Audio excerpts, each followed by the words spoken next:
Now wants to do. Hello, everyone. Welcome back to another stream. Today we're playing Minecraft. Um, or well, you saw what's in the title. Um, yeah, we're playing Minecraft. There's totally no special things to it. I usually have these on. Um,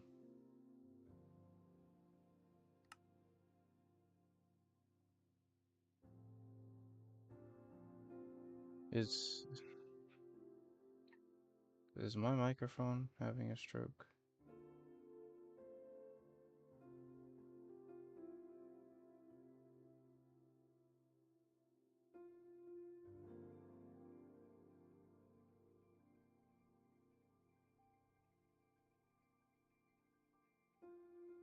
Having a stroke. No, we're good. Hmm. Um. Wow. Okay. I don't think I need to touch anything else. All right, we're playing Minecraft today. Isn't that fun?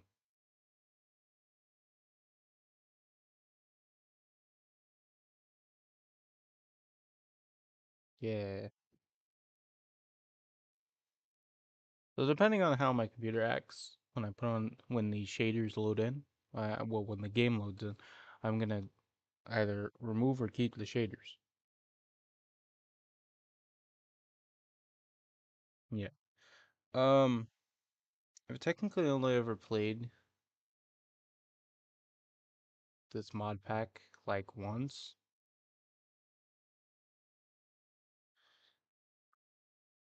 Uh, I wouldn't even count it as playing it either.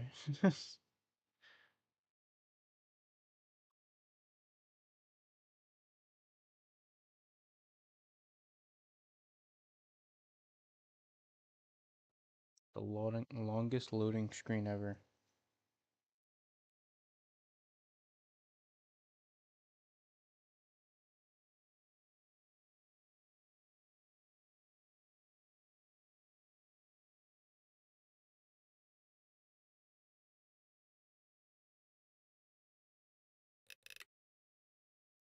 What was that? Oh,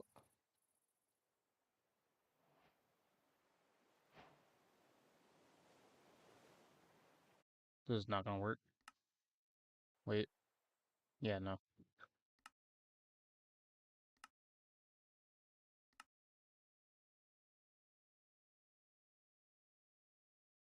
Yeah. Oh, was I using the wrong one?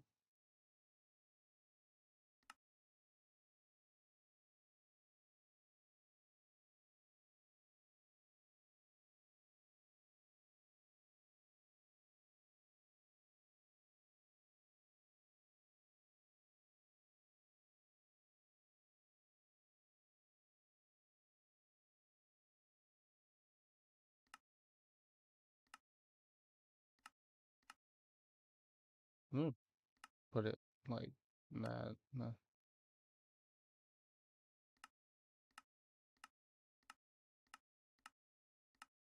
Uh,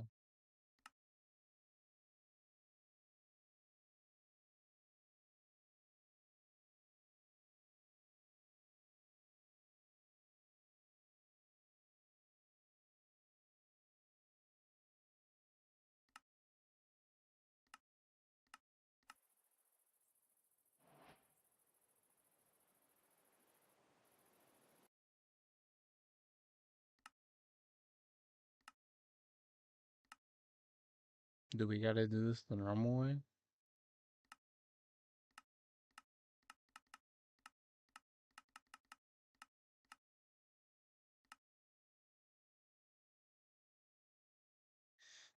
So my performance is technically lower since I'm streaming it right now.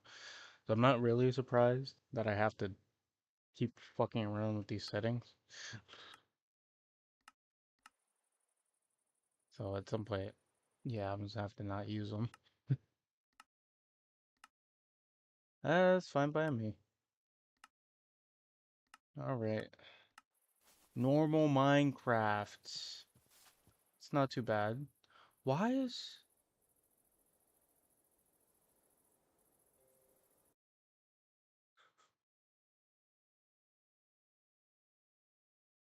Okay, first of all, before we address this, we're gonna we're gonna figure out why is it like, oh, y- huh?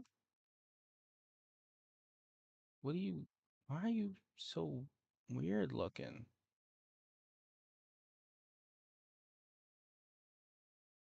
Try that. Oh shit, I made it smaller.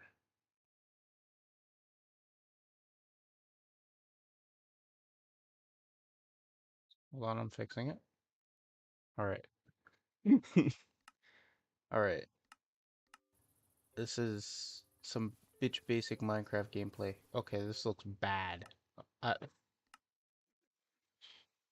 the reason why I zoomed it in like that is because for some reason it like the fucking UI is like squeezed out for some reason. I don't know why. Oh, that's not right. Oh wait. Oh wait. Oh, I'm an idiot.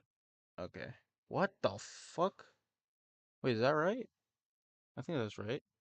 Now I gotta fix my. I'm sorry. I don't know why, but the thing has it on like 2 times. There we go.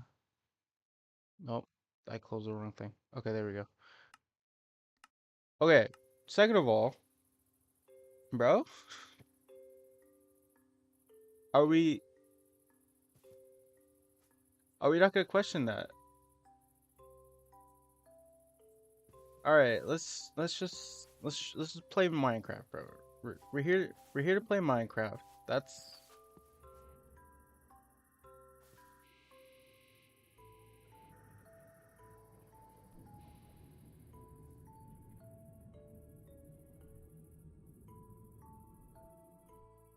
um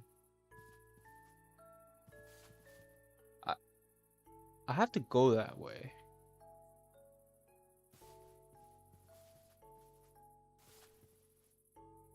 bro. Bro, you you good? I don't know what's I don't know what's with the frame. Although wait, like that's normal. I usually have that like that.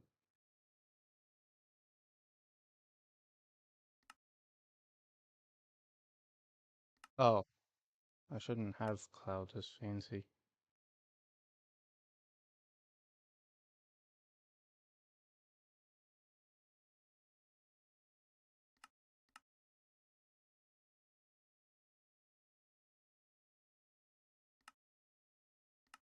Not should. I don't usually like dropping my shit, but because I'm fucking streaming, it has to drop, which is annoying.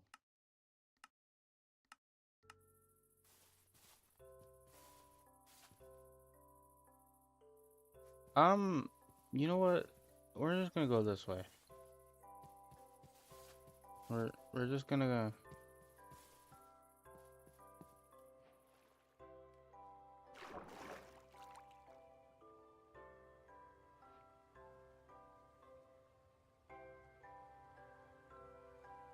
Yeah, we're just gonna go this way.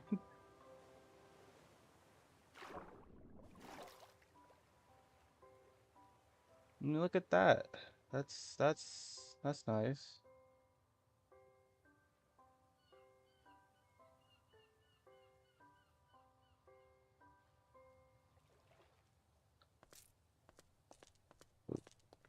Christ almighty.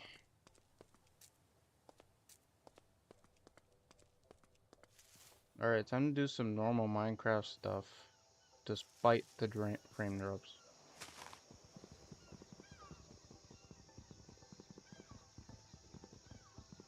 You don't think I'm gonna have... Wait. Don't tell me I have to...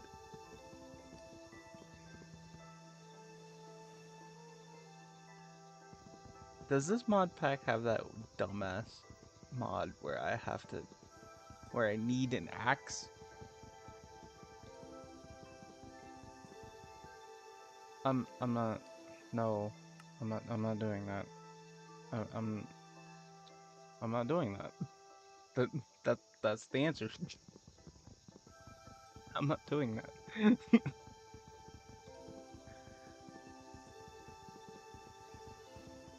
Swear to God, this whole tree, like, just collapses. What the f... Okay.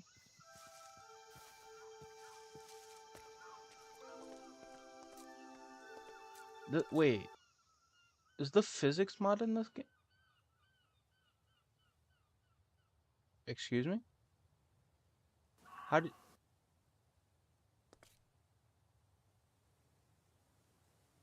Sir. Sir.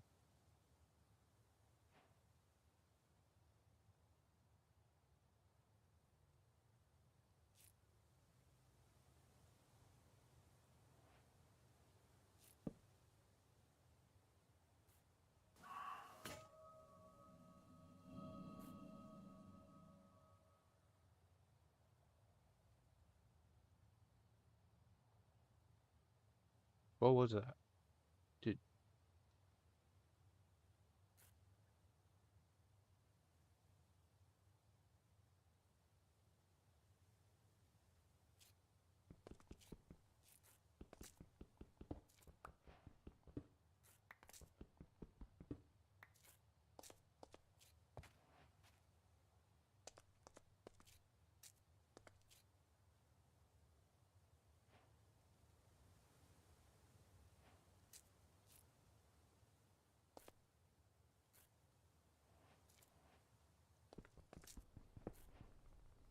what the fuck?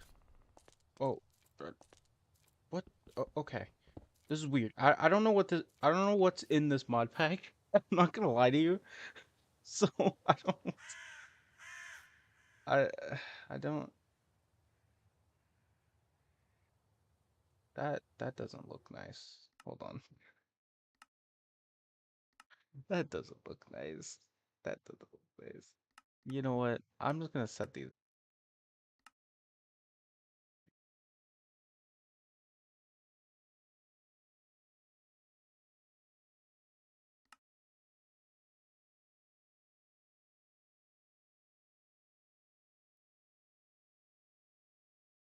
Um,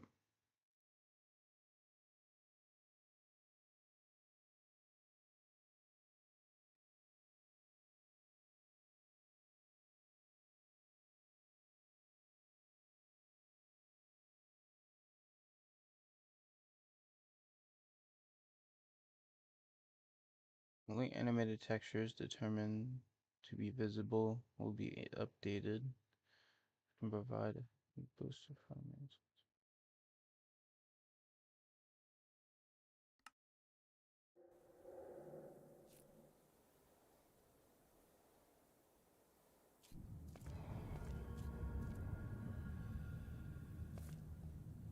No, stay over there, sir. You know what? We're just gonna...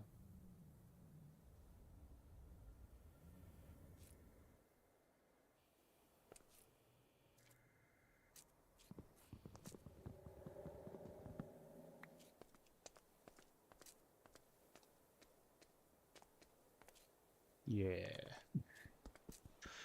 yeah. We'll just do that. Oh, I don't like that. Okay, that that was me. Okay. Um, there's a shipwreck over there. Looks important. You think I'll be fine to go in there? It's kind of cold apparently. All right.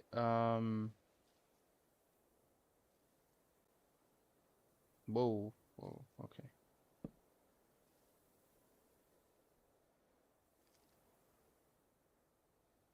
Excuse me.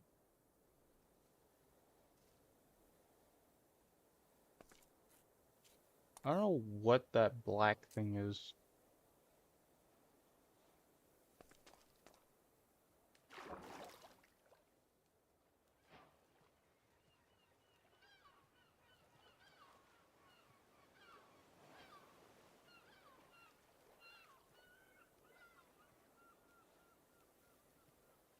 All right. Let's see if I can find anything.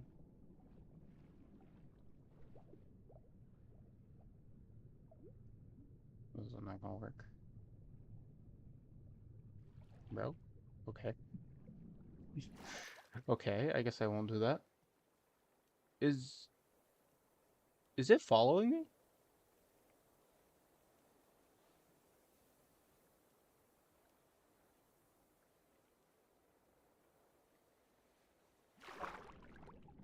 Um, that's not okay.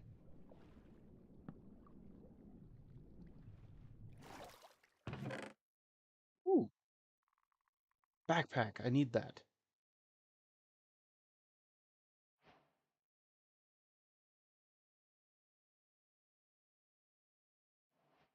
Um, sure. I guess I'll take these.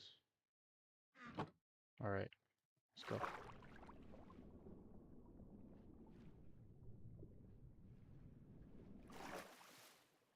I don't do not like that thing. I don't like the fact that it's following me. I can't wait to see Hero Brian standing out there somewhere.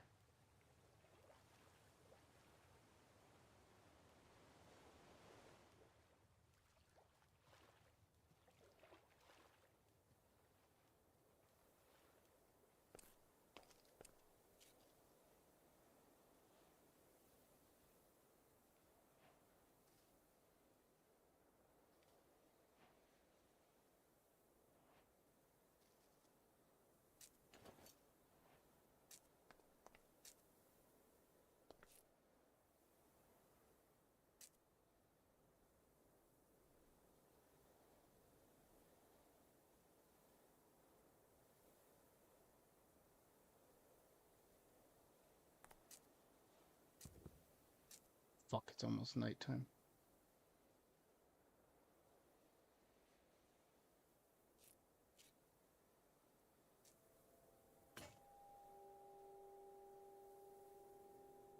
What was that?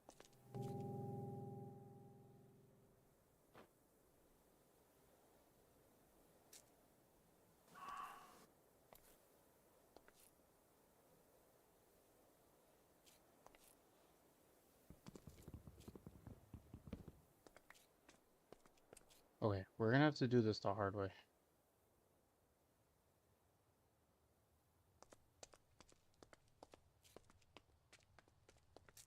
Uh, you look good enough.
Wow, I have no coal.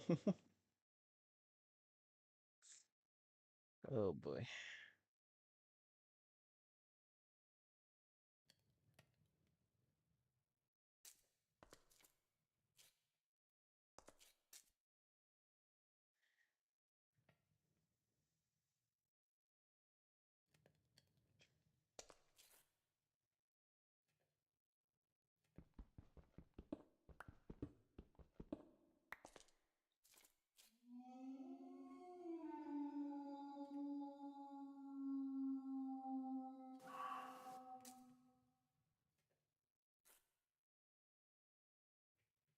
What? What is happening? What if I put myself into?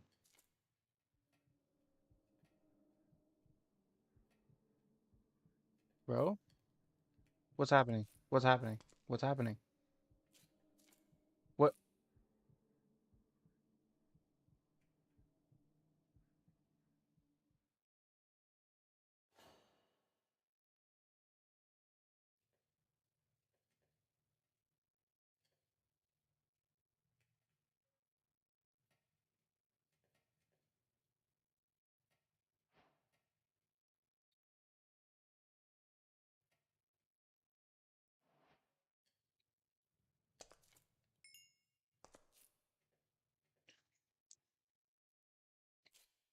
I don't know what's happening. What the fuck? Oh wait, I can make copper stuff?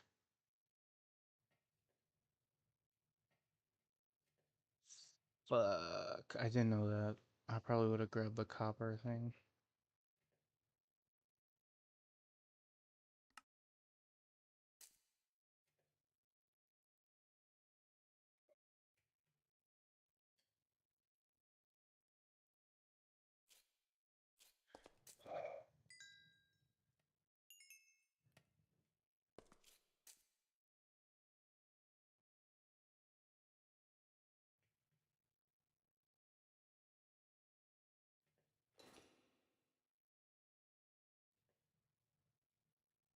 It's really is a predicament.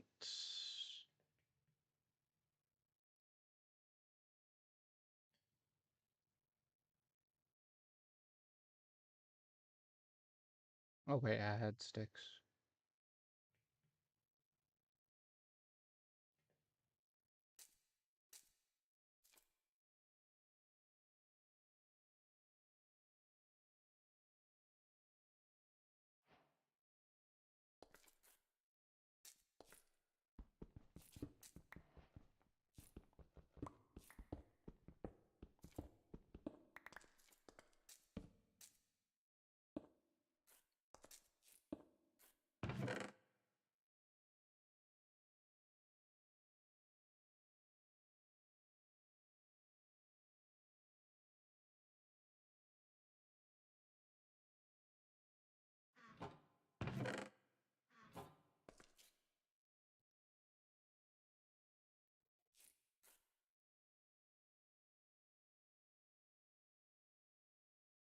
I don't have enough coal to do anything special here.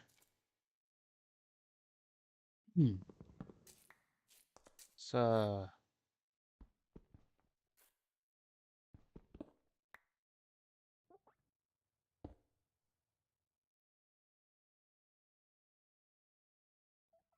okay.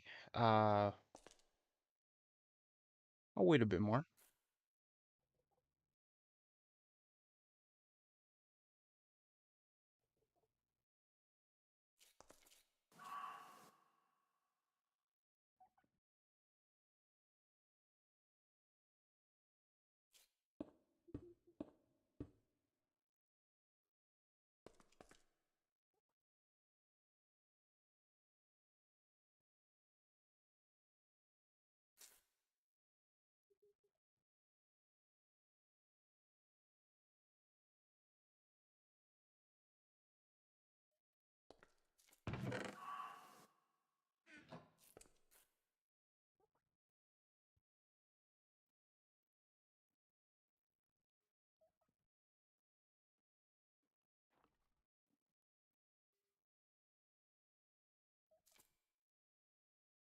You know what I'm kind of curious about?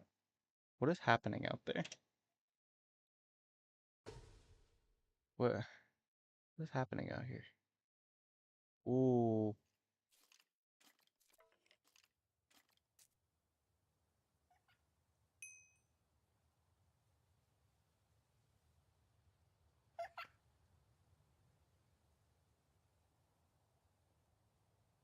the black thing is gone. That fish is dead. Okay, I thought it was worse.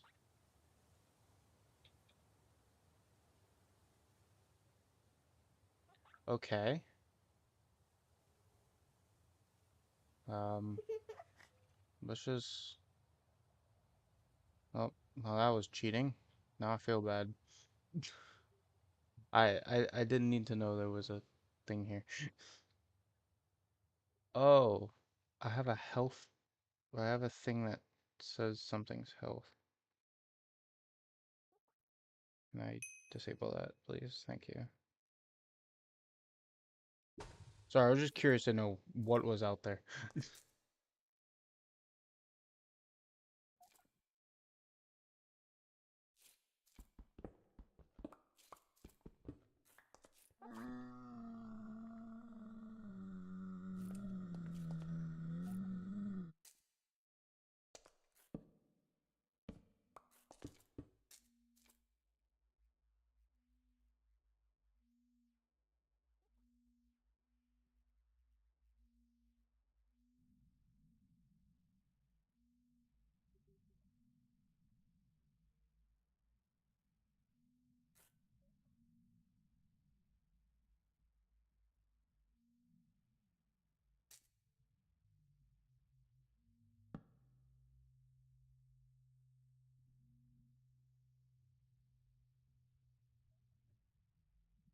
How am I supposed to?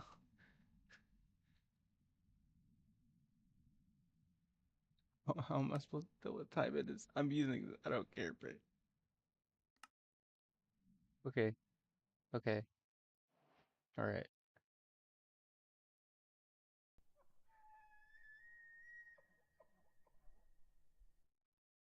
Oh, animals make that sound?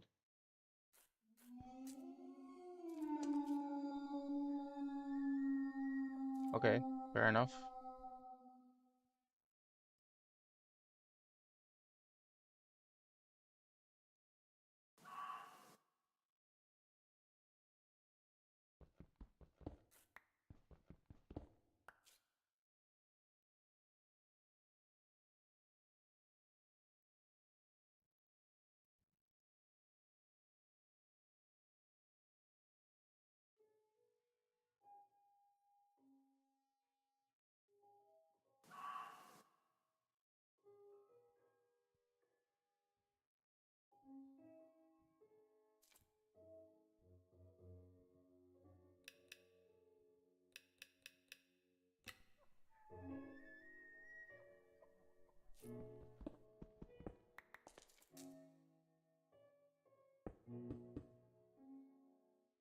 Any bit of darkness is freaking me out right now.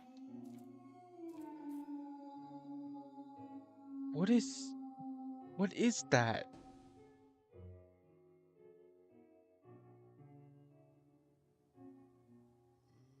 You, you're kidding, right?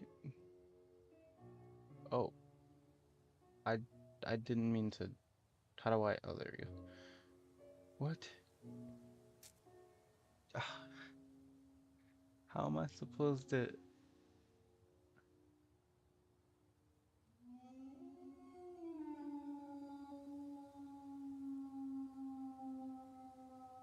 Why are there so many? Why are they all coming over to where I'm at?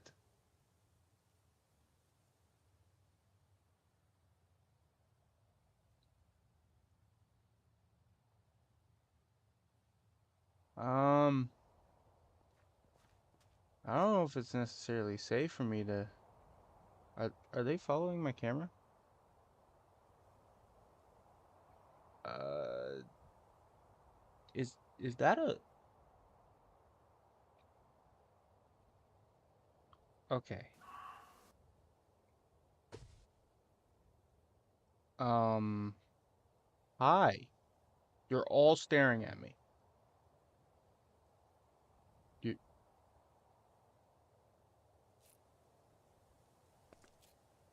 you're, no, don't, what's happening? Oh shit.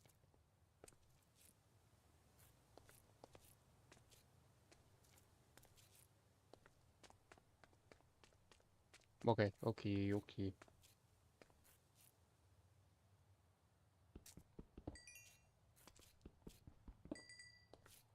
I just need that. I just need that. That's all I need. Quit it, quit it, quit it, quit it. What's there? What's there?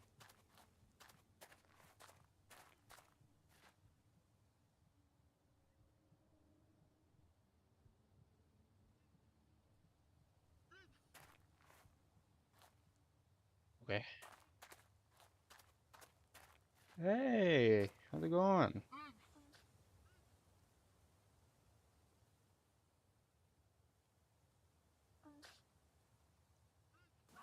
You're in this situation as well? Is that an ant?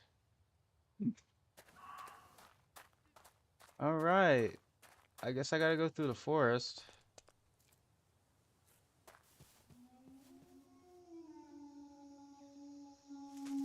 Wait. Okay, you know what? I'm moving.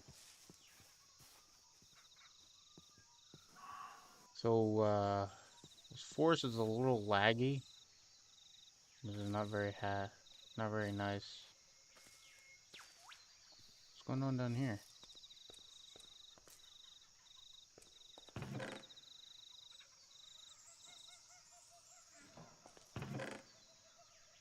You know, I should learn my lesson from not opening random chests. Last time, last time I opened random chest, um,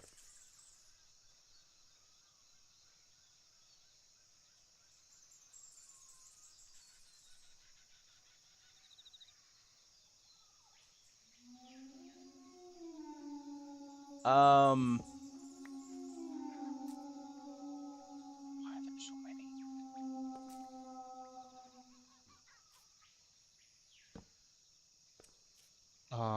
This is not as secure as I thought it was. We're just gonna, yep, I am a ghost. If there's that one, where's the other ones?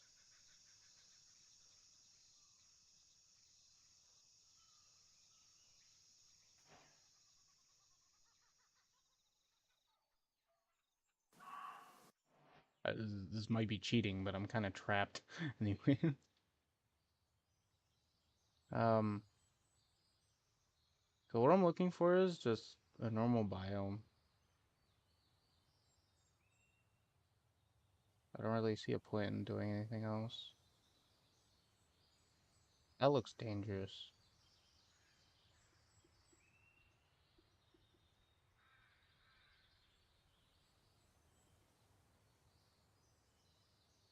Yes, I know this is cheating, but I don't really care. This isn't a hardcore series. This is like a one-off video that I randomly did because I haven't streamed in a while.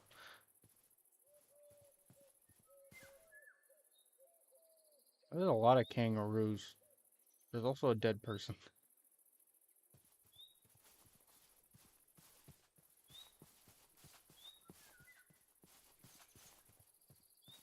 You think the kangaroos are gonna attack me?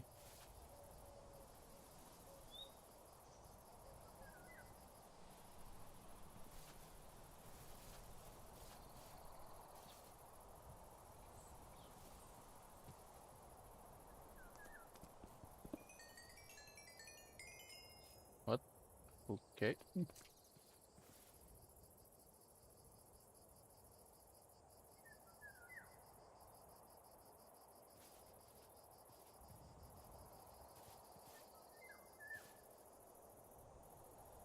That looks like a normal deer. Okay. So what is...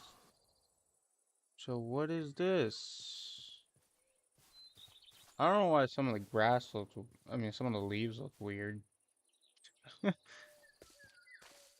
is this place? Hello? Oh, a nice little home.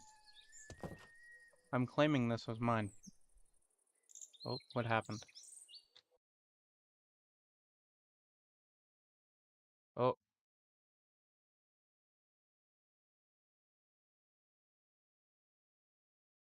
okay.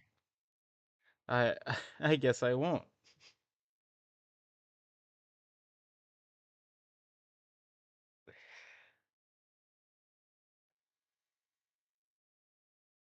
If you don't know what just happened, the game just crashed. Um,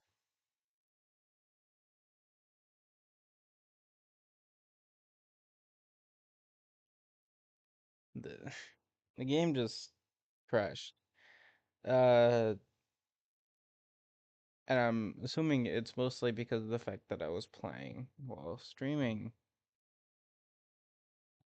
Wow. I, that kind of sucks.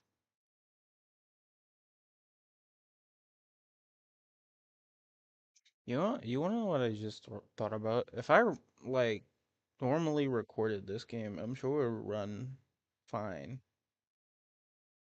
It's just that because of me streaming it, the game like runs shit. Um,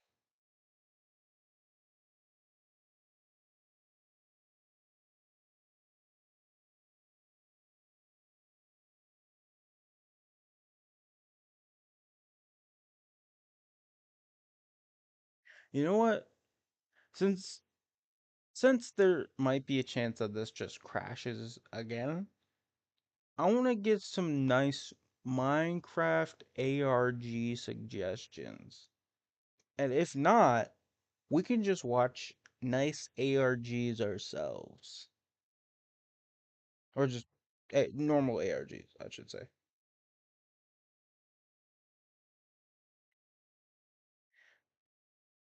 Because I'm realizing I've never had a watch party on YouTube before, or just,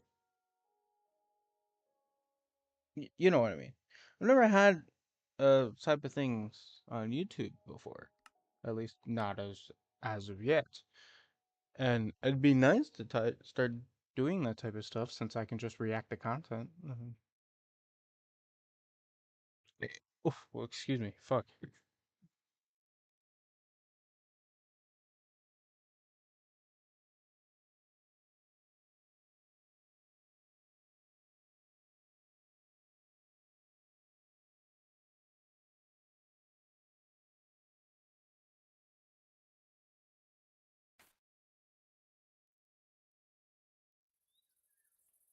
Whoa, whoa, whoa, whoa, whoa, whoa.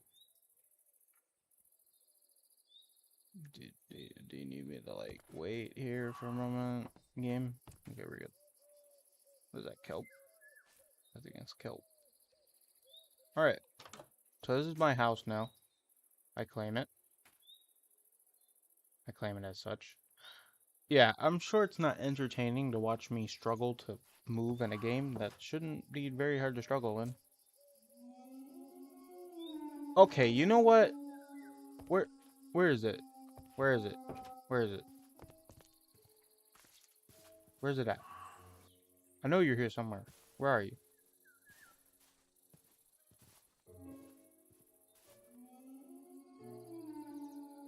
God, you know what I'm surprised about? I haven't seen him.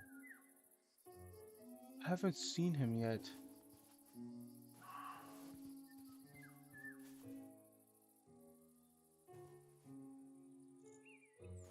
There's that house over there I want to check out.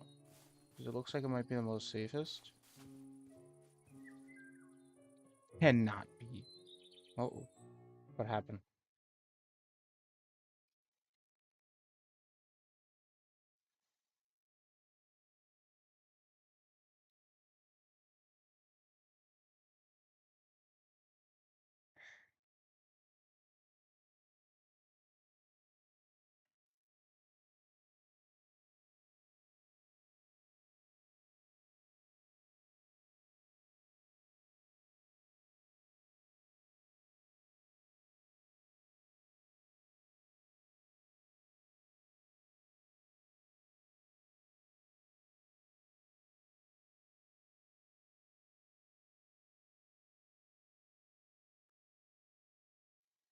So today's stream has changed.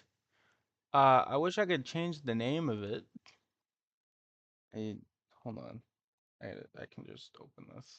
I hope it just doesn't open. Okay.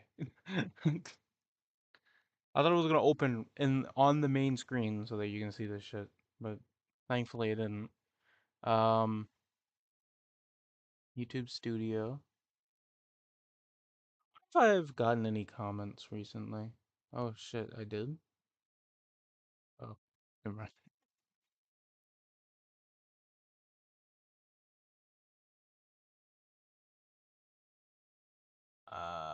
What was I gonna do? Oh yeah, I gotta change the today. Oh my god, you want to know what I just realized?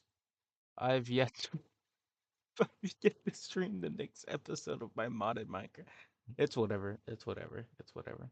Um,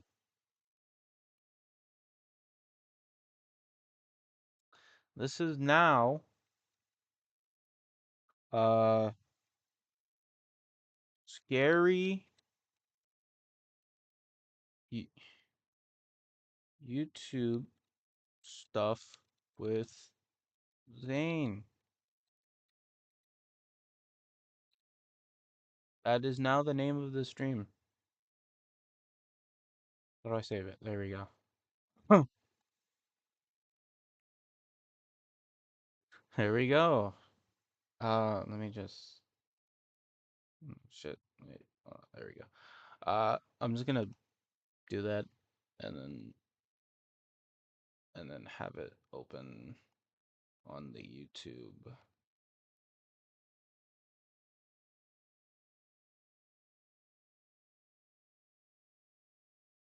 Well, I don't know if I should have my YouTube recommended up.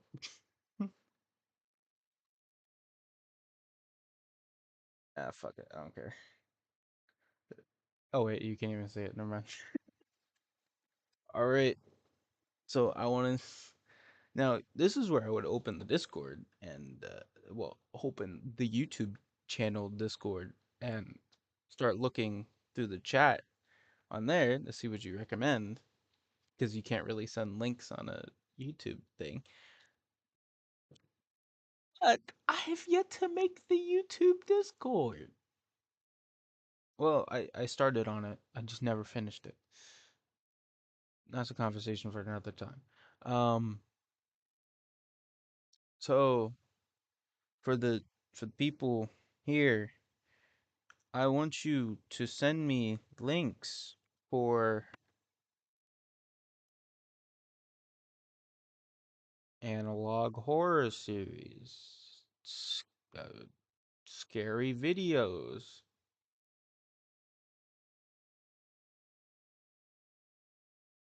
all of the above.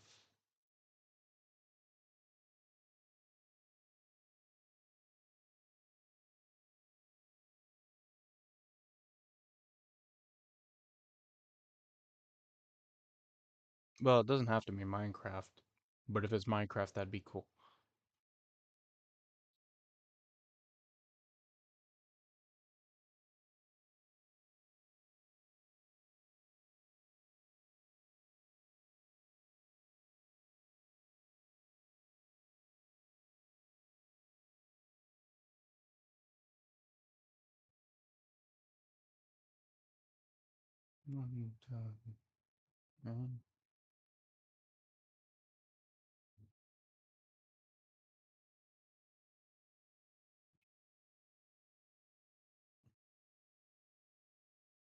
But yeah, it does not have to be Minecraft related. It can be normal scary videos. It can be normal Minecraft ARGs.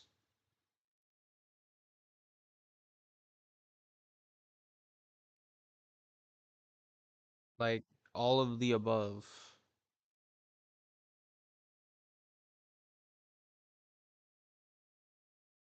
And if you don't have any, I'll just find my own. That won't be too hard.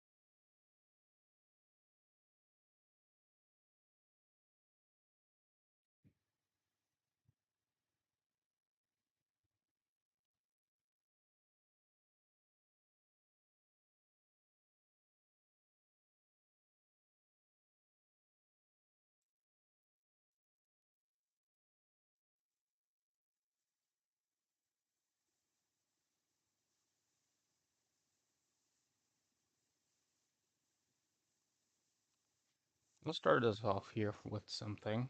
Um, Specifically it's not like, it's more of like a short film. Is Bedrock dot zip. Yeah, there it is.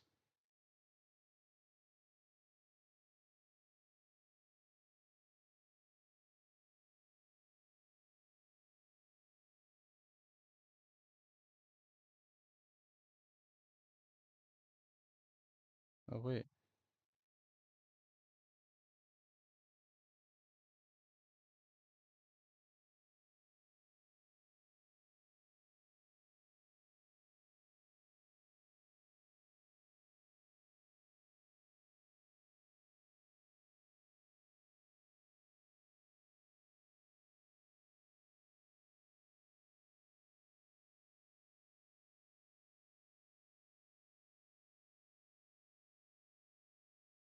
All right. Let me go back accidentally. All right. So, wait, where is it? Okay, there it is. So, this is a two-part series. Hold on, let me forgot which capture it was. So this is a two-part series. It's called Bedrock.zip. I've watched all of it already,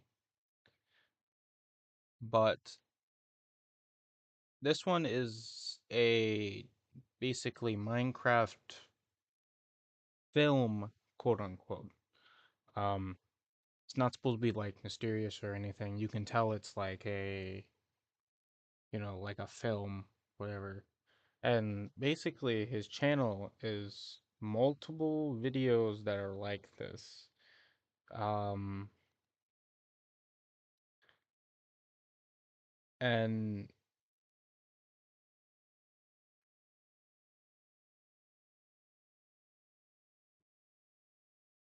we can kind of like just go through a lot of these videos while I wait for people to. One of Oops. the strangest things Shit, about the channel Ben2FR. I didn't mean to do that.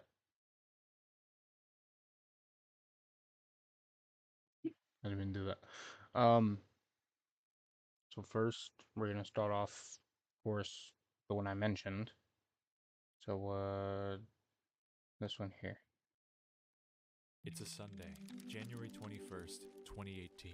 A 44-second video is uploaded to the Minecraft forum with the caption, "Found a way back again." Despite the wording, Vale2 underscore had never posted before, but their only other comment gave people the first clue to their disappearance, the most insane unsolved mystery in Minecraft. Left under the red arch. Where is Vale2 underscore? Vale starts the recording. Bedrock in every direction, and judging by their inventory, this is not a new sight for them. Even though we only get a tiny glimpse of things outside, we've already seen so much that can help contextualize things. So immediately, a big question arises. Where is the Red Arch? Commenters begin to speculate. Dragoon asks what the Red Arch is and that it's not even there. Ninja Pope asks, anyone see that thing around the corner? To which Ordisi answers, it's a chest. Acker asks for an interview. On a whim, I took a page out of Acker's book and sent them a friend request and message on Discord. They were offline, but there was the slightest chance I could get some answers from them. In the meantime, though, Google was the key.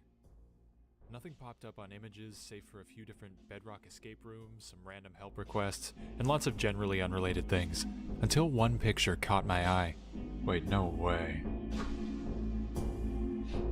You see that too, right? It's like a stronghold. So just to really confirm my theory, I found all the structure pieces of a stronghold and cross-referenced them with the original video. Yeah, that's like half a library. I think these chains right here are this room right here. There's just tons of libraries, really. Look at that. So the issue that's got me stumped, one of the rooms just doesn't exist in a stronghold. This L-shaped room. Huh. Who put that there? But then I got sent a message that changed everything. So, what does Acker mean? I don't know, actually. I came up with Acker on... I don't think I remember. It's just always been that way. Okay, that's all good. I was just gonna use that as like an introduction. Okay, where did Veil2_ go? You're gonna ask that. Yeah? That's just wrong. Okay, so I went into the interview with a couple questions ready, but this was like really weird to me. Acker, who knows more than anyone about what happened, is just shooting me down. So I changed gears. Okay, what do you remember? That's it? You're not asking the right questions. Well, what should I be asking? Is that not the obvious question? Like, what do you... Oh, he left the call. Great. What? Is that an IP address? Okay.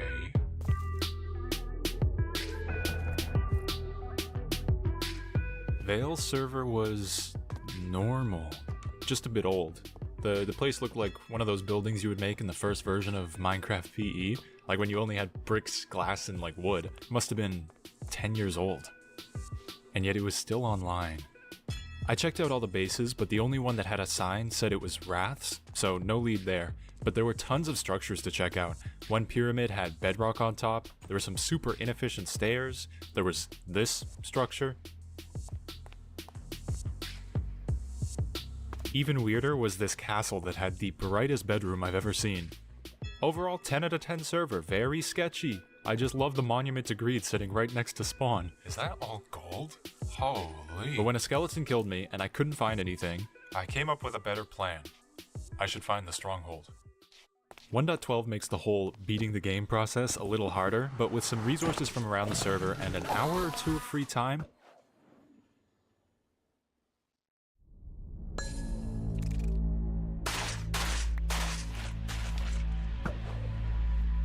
so let's consider this real quick. The Minecraft world is a blank canvas of broken rules, and yet strongholds simply don't spawn under spawn.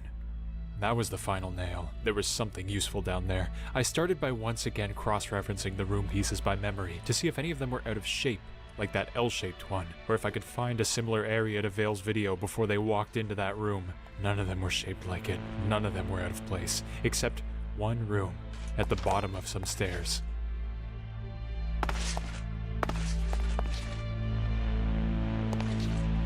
That is definitely not in a normal stronghold.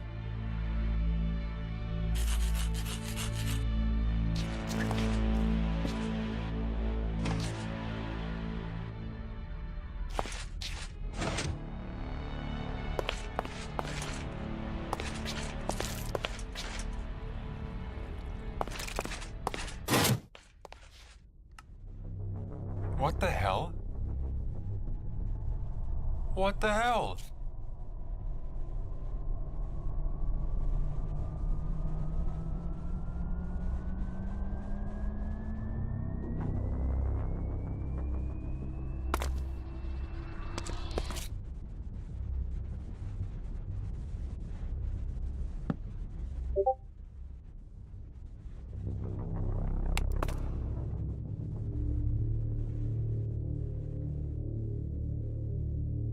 Huh.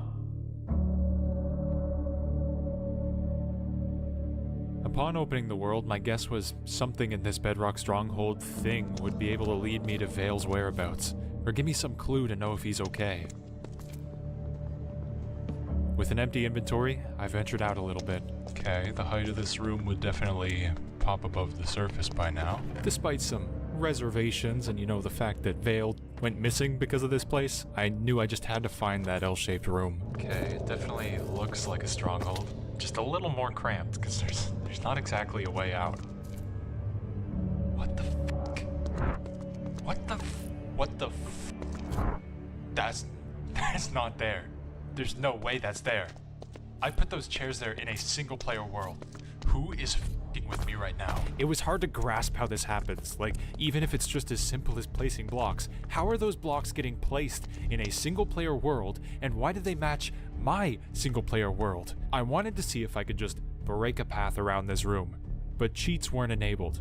I tried to open the server to LAN, but it would immediately swap me back to survival every time I tried to do game mode creative. I just watched more of the video. I had missed something. Right back at the start of the world, by the ceiling were slits. Small windows to peer outside, but with no blocks I couldn't hope to see out of it yet. Yeah, no, I could jump that. Yeah. Until I remembered that someone in the comments noticed a very important detail. Or DC9 saw the tiniest fraction of a chest. They were scattered all throughout the map. I just hadn't seen one yet. I set out into the rooms and halls, and with the help of my trusty notepad to jot down the way back since torches were hard to come by, I found one. Oh, let's go. Huh, it might be the stronghold loot table too. Damn, this place is getting weird.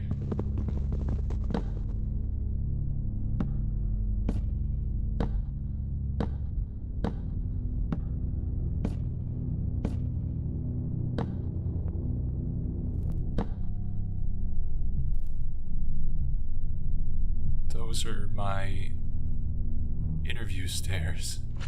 That was the final nail. Seeing my own build that I made last month on this 5-year-old world save was, I shifted my plan. If this world was like changing and bending my things, what happened when Vale was here? Was this cacophony of bedrock cubes just some rendition of Vale's experience? Did their stronghold turn into this web? The new plan, with an ender pearl from the stronghold loot table, I could just shoot it out of the window and get outside to see what this place did to my stairs, and if I could take advantage of it. I hadn't gotten lucky on the chest rolls yet, but somewhere in here, there'd have to be a few. And with them, I'd be just a tiny bit closer to finding the Red Arch. Huh, why is that door open? Do they like naturally spawn like that? Oh no. I don't know if I have enough blocks.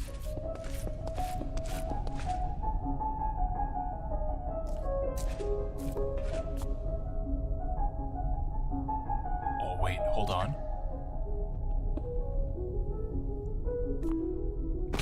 That's doable. That's doable.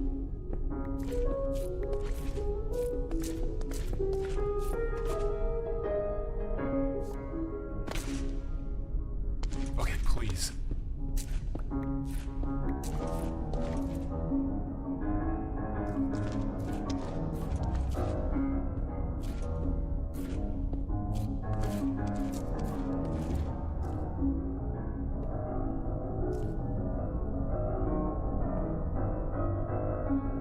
No way. I think I need to die. Because then I can go find a tool and then use my notepad to find the exact place again. That's how I get out.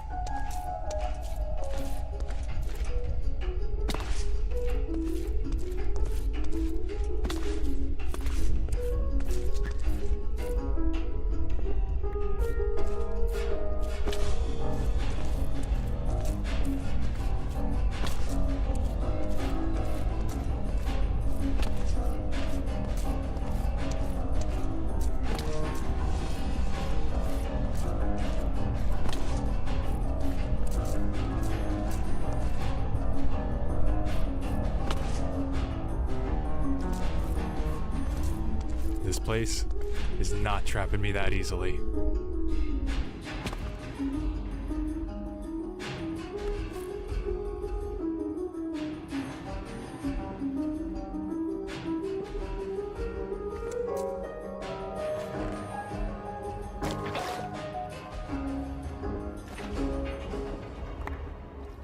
I did not expect to be doing that. I'm gonna be real. So what is this place like actively antagonizing me? And I can't even find it. Are you actually kidding me? There's no way it was just sitting right there. Oh my god. And look, there's gonna be one over here too. Okay, maybe not that, but...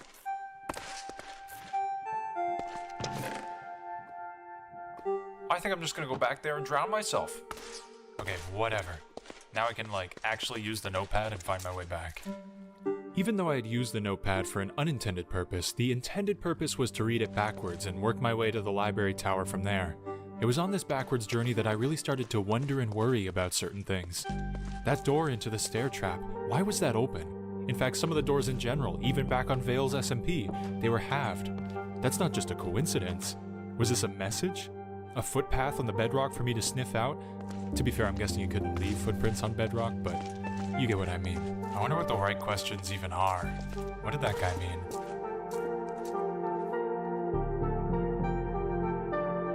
Alright, a few more turns, then we should be golden. What? That should be the door. That's the exact way back.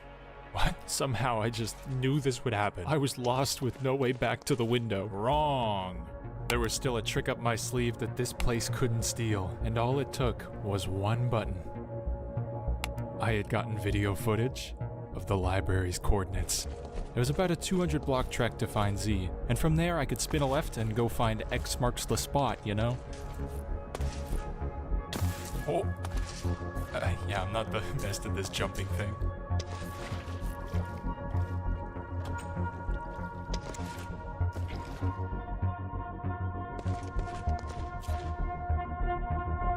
Well, I guess that's kind of an easy way to get to the X.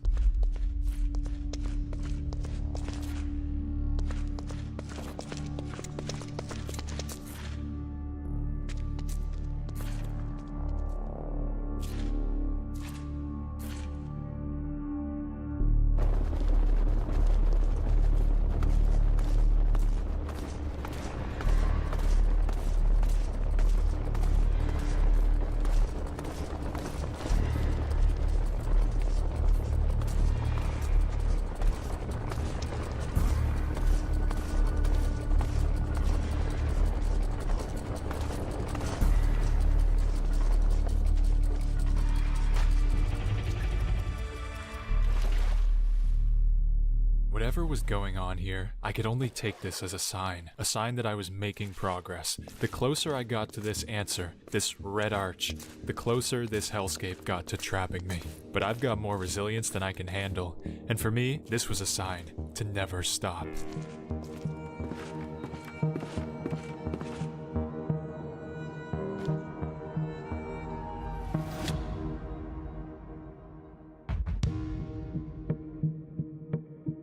Well, that's not exactly where I wanted to land, but I can get there from here. Plus that andesite is much more useful than bedrock.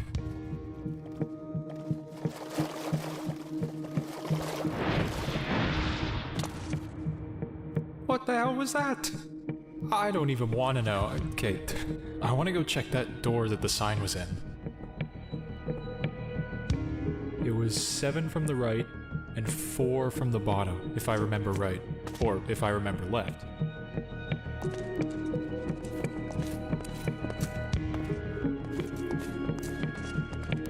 Left under the red arch. Wait, that's an archway. And that's where I'm spawning each time.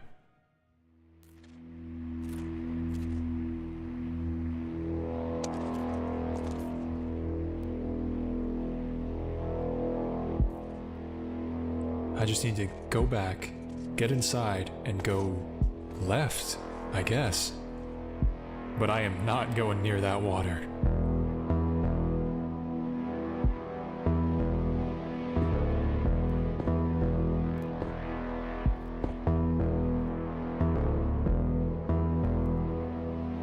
Wait.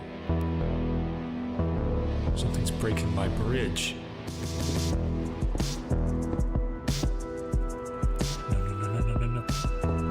I'm not gonna make it.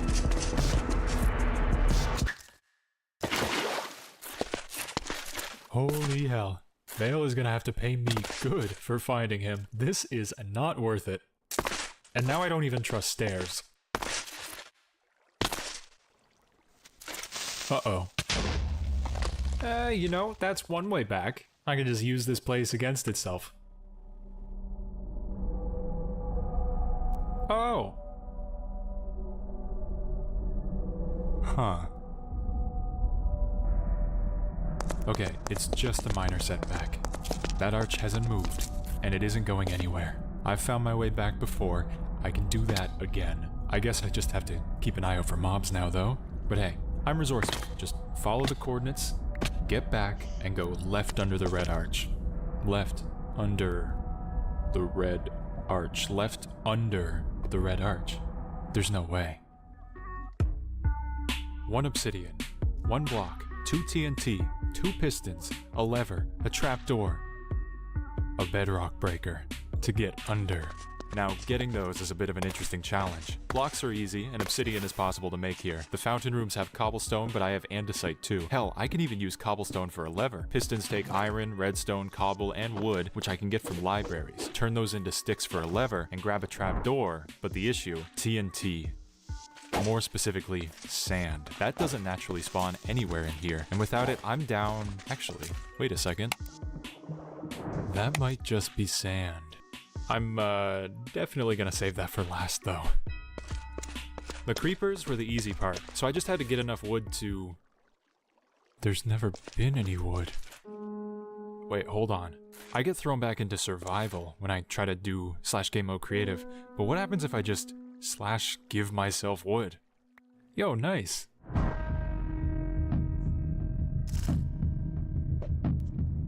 Oh my god, wait, this is perfect.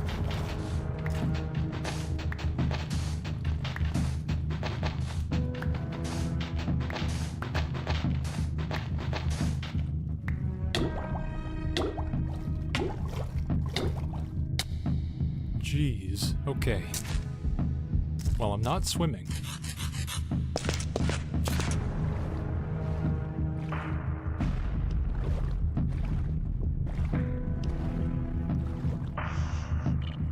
Whoa.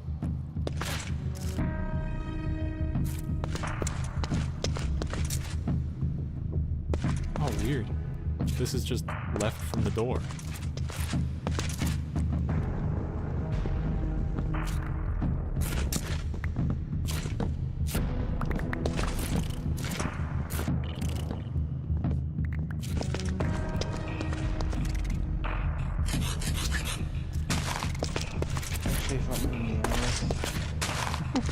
My original plan was kind of ruined.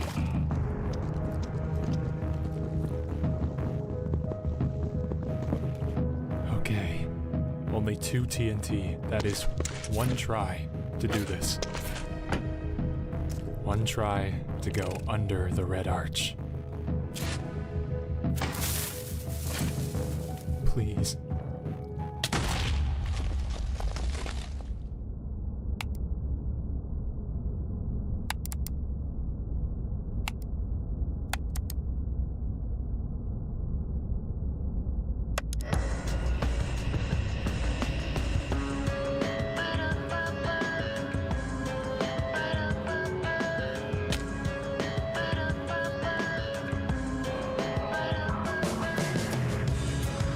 I wonder if his name is actually Veil to Blank.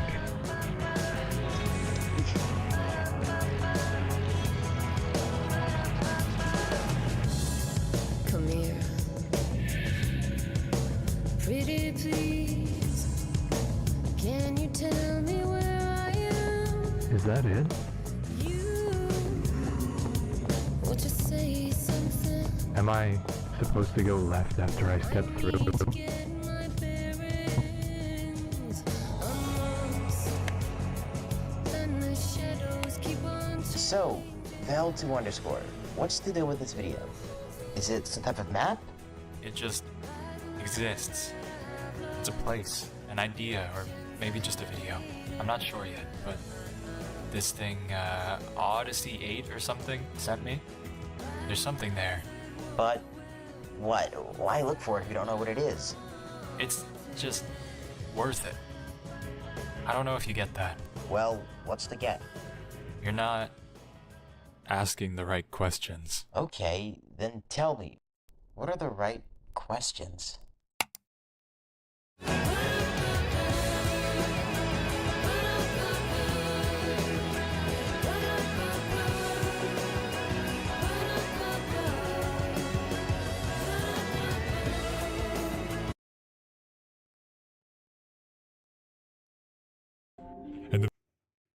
What if a video was hiding something in plain sight? Well, a few months back, the YouTuber Zmyth uploaded the first piece of an ARG titled bedrock.zip. It's riddled with riddles and filled with questions surrounding some ever-changing world save in Minecraft. Now, a buddy of mine was poking around, and he sent me an unlisted video from the channel.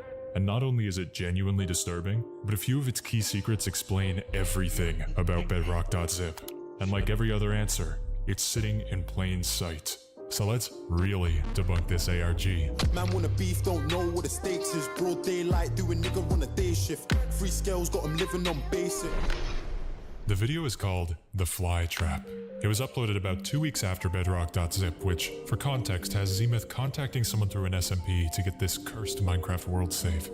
He figures out parts of its mechanics, sees its secrets, breaks into its depths, endures its horrors, and the video just ends as he walks into a glowing white doorway. Except, the fly trap suggests there's more to it than that. See, things kinda cut out after the guy makes a little redstone contraption that can break bedrock floors. A sign far off in the world suggests he should do this. He activates it, boom, cut. But the fly trap starts off with him in front of a piston, the exact one you would get from a bedrock breaker like that. And then, well, I'll just play it for you.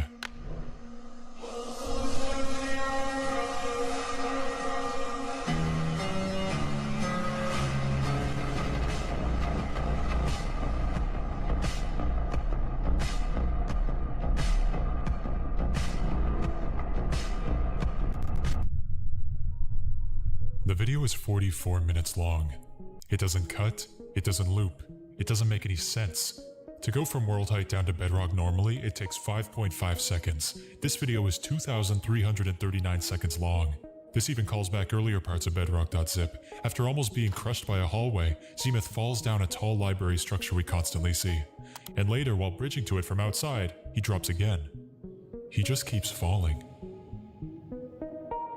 Look, I think this bedrock.zip video is a cheesy mess, and I'll explain why, but this flytrap thing, this really gets under my skin. Like when you watch it all, you just... Here, to really show you the scale, here's what I'll do. I'll keep this windowed in the background, unedited, and just let it play. Because we have more important matters here. We need to talk about Acker. I think they're the key to this whole mystery. It all begins when Zmyth finds a 44-second video that Veil2_ posted years ago. In the comments, Acker immediately tries to ask for an interview. He asks what Veil is doing, to which Veil says he's exploring a map. Odyssey 8 or something? Send me. But then, when Acker keeps prying, Veil says, "You're not asking the right questions." The next we see of Acker, when Zmyth is looking for the map, his whole vibe has changed. He's not as giddy, he's more mysterious, it sounds like he's reading a script. And he says, once again, "You're not asking the right questions." So, what are the right questions? Here's one. As Zmyth delves into bedrock.zip for the first time, he's confronted with a corner-shaped room, with a window, a table, and some bedrock chairs. A room that he built earlier in the video. How is it there? Or a little later, when he's venturing out further, he falls into a hole, trapped with almost enough blocks to escape. Never mind the countless ways he could have made it out, why does he jump until he dies? Of course, it's to go get a water bucket, but the thing is, water buckets do not naturally appear in stronghold chests. So either he's lying about something, or this world is not playing by its own rules. The bedrock breaker that leads to this fly trap at the end is the craziest one. For a little bit, Zmyth struggles to find the resources for it, until he just gives himself wood on a whim. Then he goes to get a trap door from the corner room. If he can just use/give, why does he manually go get these things? You're not asking the right questions? Okay, how about I ask every question until I do? Why did Acker give him the world? That's actually genuinely something that would be useful to know. Like, all these plot holes just ruin whatever story Zmyth made from his experience with this world. How could this thing be scary? How could a Minecraft world ever possibly be frightening? Like, look at this. Ooh, so scary. Like, that's all this world could even do. How's a couple block placements gonna shiver my timbers? Like, you know what? I should just find the damn thing myself. What's it gonna do? Is it gonna make a scary face out of bedrock? Jump at me? Nah. That's not how this one goes. This is gonna be light work, no reaction. And there's a real easy place to start. Back when he interviewed Acker and got hit with that, "You're not asking the right questions," Acker gave him a server IP, and he didn't blur it out. The biggest mistake was letting Styx in on the game. I wonder, I wonder. In on the game. Shit.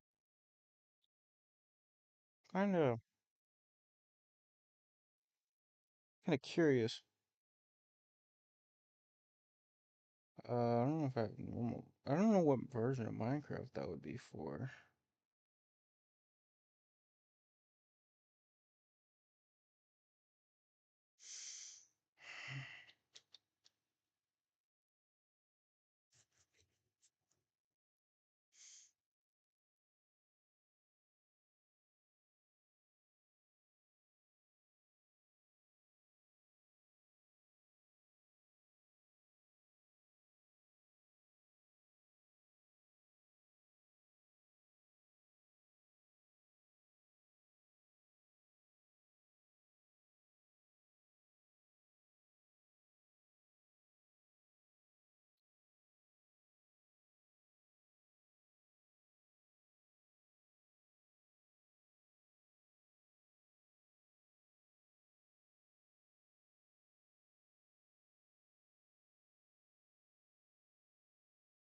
You can tell I haven't fucking played normal Minecraft in forever.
Oh, whoa, what's happening?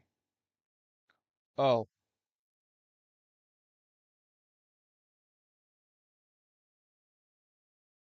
I forgot.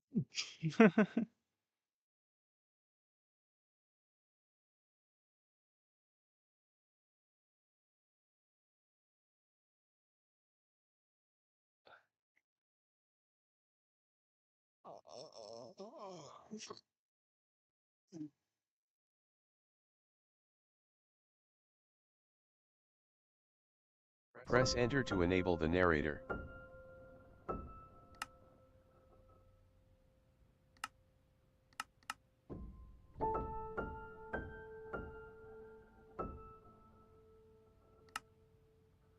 Um, I'm assuming this would be where you put that in. 11325 325 115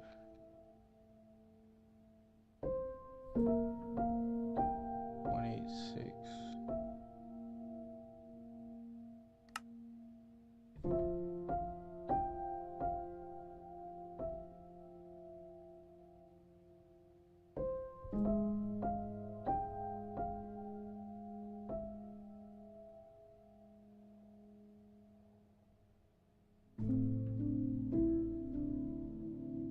How old is this video? April. I don't think. Yeah. I don't think the server would even be up still.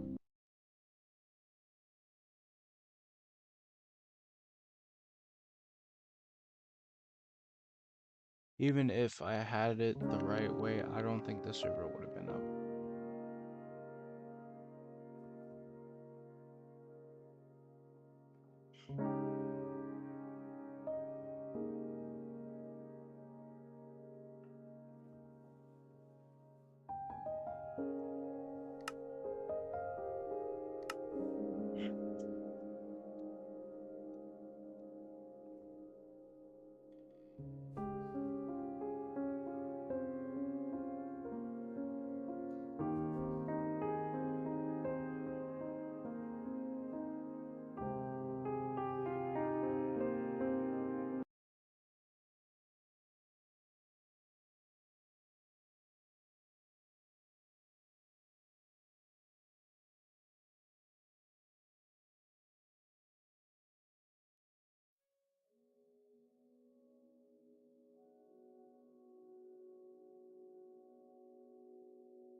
My theory was right. The server probably doesn't exist anymore.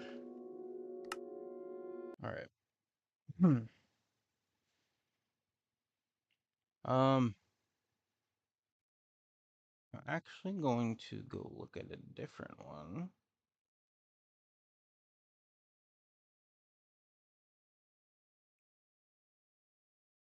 We're going to look at this. It is the most dangerous place I— Stop. Did you see that? Yeah, neither did I. But as I traveled to this house, I couldn't shake my paranoia, and I felt hungry. I should have gotten takeout on my way here. This place may look simple and weak on the outside, but from what I know, every new day in there is a new beast, and I'm gonna do it for 100. I'm gonna be honest, I don't really believe most of what they say about this house, and I will not be taking any questions about my sanity at this point. Thank you very much. This is 100 Days in an Infinite House.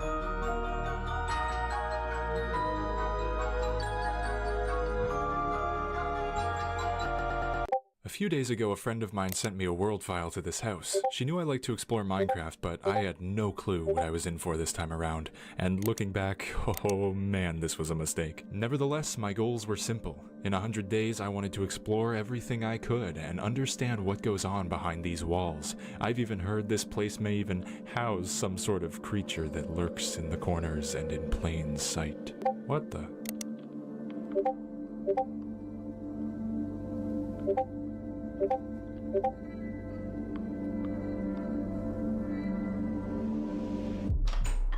Whoa, I feel kinda dreadful. I spent the day exploring the foyer of the house. It was beautiful, but nothing felt right. I walked through a door and suddenly... Alright, I get it. Ha ha, the house keeps going infinitely. How scary. Oh, I'm really crumbling in my khakis. I bet if I go through the door again, I'll be right back. Okay, but will it do it again? Huh, that's odd. I thought I saw something. I decided to spend day 2 exploring all the rooms down the halls. If I split it up, I could get the whole bottom floor in one day and the top in the next. Considering the windows had the beautiful sheen of unwashed coal, I couldn't really tell when it was day or night. It felt like I was watching the void. So I decided to grab a clock from the hall for no reason at all. Anyway, back to mapping out the house. The hallways on the left alternated from dining room to bedroom, back and forth, and I'd be lying if I said I trusted either one.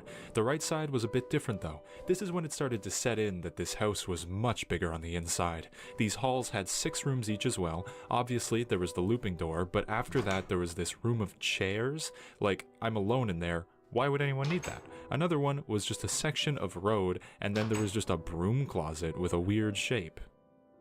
Yeah, needless to say, they didn't feel right at all. But the weirdest thing was the iron door at the end of the hall. It sure as heck was not there yesterday, and behind it was another hall. I gotta say though, the most slap my shins bonkers room was in the close right hallway. 3 doors down, there's, well, this.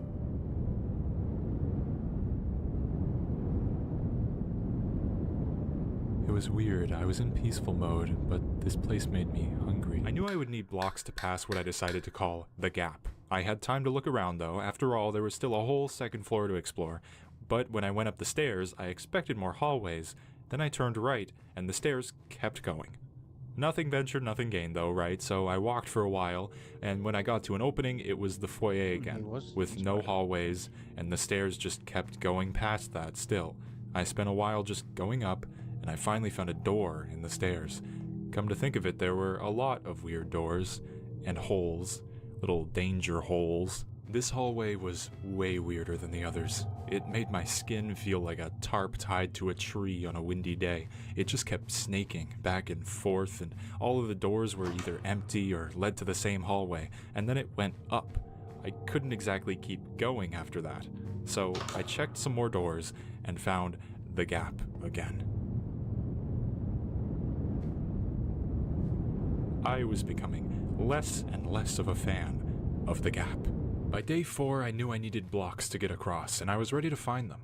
I don't know what it was, but I could just tell I was exploring the outer limits of a shell, and this gap was the threshold past it.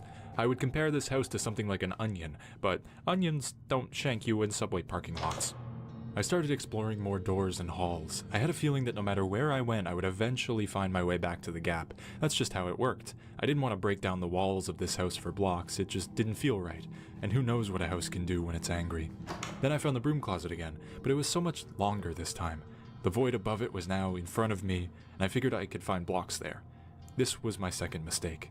The first was stepping into this house. I didn't know it then, but now, after all I've seen, I don't think I really want my eyes anymore. No, like really, you guys can have them. Are you allowed to sell eyes on eBay? Is there like an iBay or something? Anyway, after a certain point, it stopped feeling so industrial or weird and swapped over to just plain stone, like the strip mines I used to make. Then I got to what I guess could be called a room. It had dark holes in the roof. I could count a million different things I would rather do than look up into them, and something made that feeling just so much worse. Like, just watch.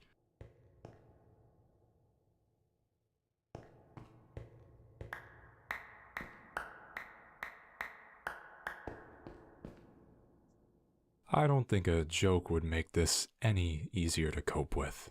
By day 5, I think anyone could tell things were getting just a smidgen weirder. I felt like the walls of this house were just pushing the air enough to squeeze me. Still though, I kept going for some reason. I found blocks, and it took me the whole rest of the day to find the gap. It's weird how easy it was to find before I had enough dirt. In fact, I had more than enough dirt.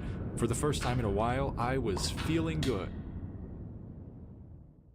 Am I putting this here to strangle you with a cliffhanger? Maybe, but I'm also going to ask you for a quick like on the video if you don't mind, maybe subscribing too, just for future videos like this.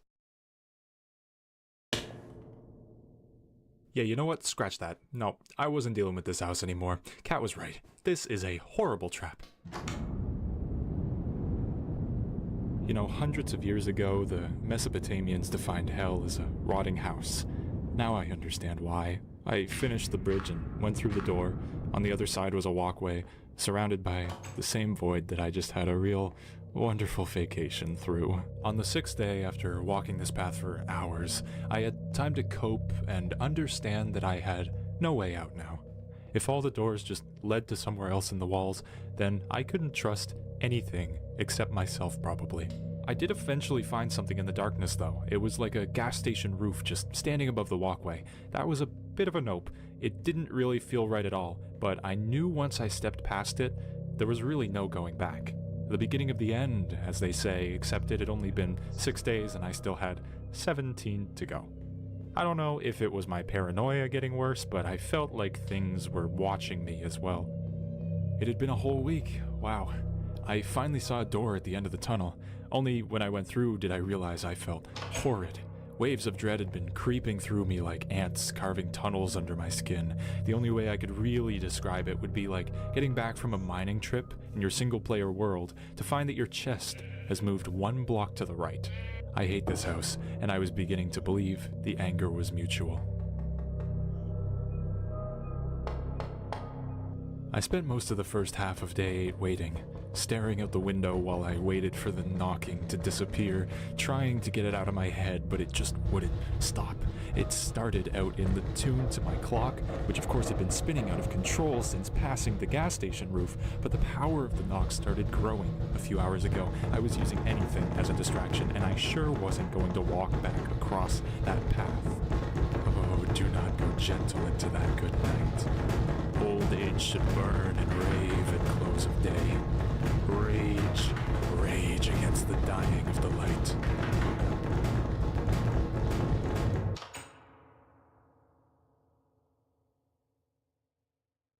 Okay.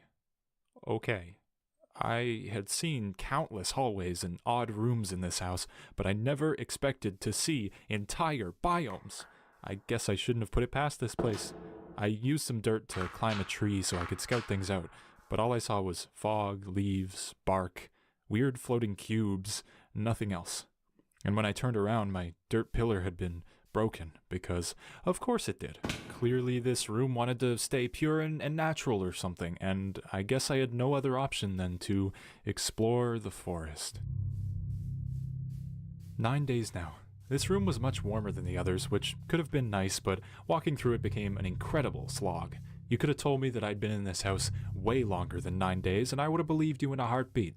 I did eventually hit a wall, though, one that felt eerily similar to the gap. There must have been some sort of similar material used to build everything here. Was this place even built at all? I followed the wall for a while. I don't know what it was, but it really seemed like those lanterns were guiding me somewhere, so I followed them instead. I was quite literally willing to do anything to leave that oven of a forest at this point. There were so many lanterns leading me for hours and hours, and at some point I did feel like I was going in circles or recognizing certain trees, but I still trudged along. I had no option. A forest of lights is much better than any without, I'd say. Then I found a door. Finally! Salvation! And there I was, back again. The hall kept bringing me back into the foyer. Was it gloating, bragging that it could put me in the closest room to the entrance without a chance of escape? This time the holes were gone in the ceiling, but everything was rotting. The floor was almost squishy and a smell just flew through the room. It was like decomposing oranges and old cologne mixed with the smell of war and old hotels. I couldn't stand it. It felt like I was standing in a dead man's throat. Luckily, one of the hallways hadn't caved in, but I couldn't exactly say the same for myself. Making it to day 10 would have been a feat normally, but I was past being excited at this point. Every higher number felt like a deeper abyss. As I walked through the surviving hallway, they started to warp. Call me old-fashioned, but I don't think hallways should look this way. At a certain point, I could throw my dirt and it would fall in the wrong direction. My guts felt like they were literally folding. Who the hell treats organs like origami? That's just too far, man, too far. On day 11, I found a hallway going upwards, and decided to use my last bit of dirt to get to the top. I managed to luckily save a few while climbing, so it was worth it. Above me was another hole, and at the top there was just a little lantern on a post. I kept climbing through the hole. I just had to see what was up there, you know? Why do I feel like something is watching me again? I really shouldn't have come up here.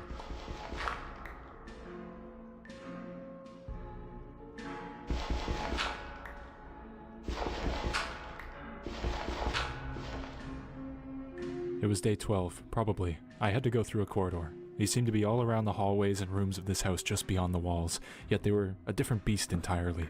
What could walk these halls? They felt like strip mines, but with that weird stone from the gap. And speak of the devil, there it was, from a different hole in the sides. It was really falling apart too, but I recognized my dirt bridge. I wasn't sure if I could get there though. I thought maybe if I jumped around a few of these holes, I could get back and return to the foyer where I knew...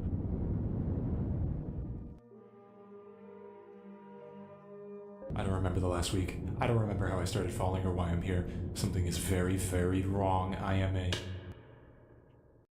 I started falling backwards. After what could have been literally a week of falling, the house wanted to pull me right back into those all too familiar nightmare hallways. I had to stop. I could land on one of these door frames and go through. I need to get back to the foyer or the... I think it's day 14. I've been bridging with my dirt for hours, but it could be days too. I don't remember yesterday. I'm getting nowhere. I'll have to go through the door again. Everything terrible always happens when I go through doors. Ah, hello, old friend. At this point, I should have just sat a bed and a campsite down in the foyer with how often I come here. I'm over being disgusted by the holes in the wood and the mold crawling along the floors and the stench the carpet is hurling at me and the... Day 15. I need to get through this filth and grime. Something is pulling me towards it, but I don't know what. I pushed... Yep. Minecraft didn't go too well, so kind of just changed it up. past boards and dirt and string and cloth, and I finally got through. I'm gonna be honest, this hallway felt the worst yet. I couldn't trust whether I would suddenly just fall into the abyss above, but I can't trust anything in this house, so there we are. These windows were the first ones I could see things through, though. Was that the same forest as before? I remember that. It was weird. The more I looked outside, the more I wanted to just jump back into those trees and follow the lanterns again. That was the nicest I felt in this house, and it was still dreadful. Around the hallway was more hallway, of course.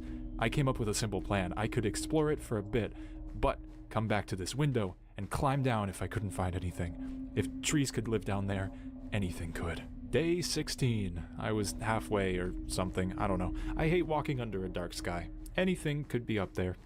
God, I'm so hungry. Doors were rare in this hallway so far. I had explored every one, but half led to more halls, and I couldn't stomach the others. But this was certainly new.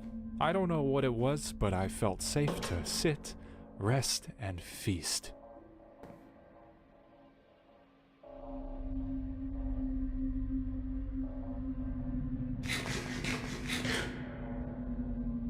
On day 17, I realized I hadn't slept all this time. I hadn't claimed my room in this house, per se. I took a much-needed day to rest, using cloth and wood from the walls. I don't think sleeping was a good idea. Things changed. The walls were rotting again. Is that lantern closer? I'm still hungry. I need to leave. I'm going to the woods again.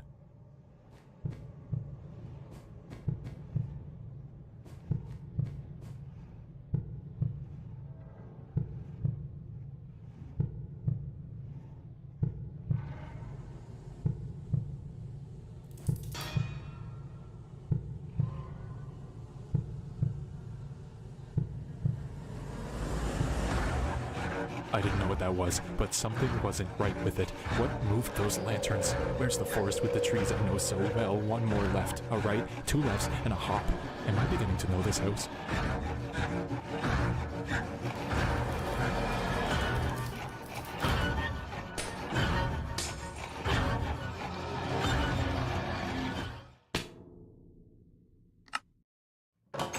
I spent the day exploring the foyer of the house. It was beautiful, but nothing felt right. I walked through a door and suddenly, I was hungry again.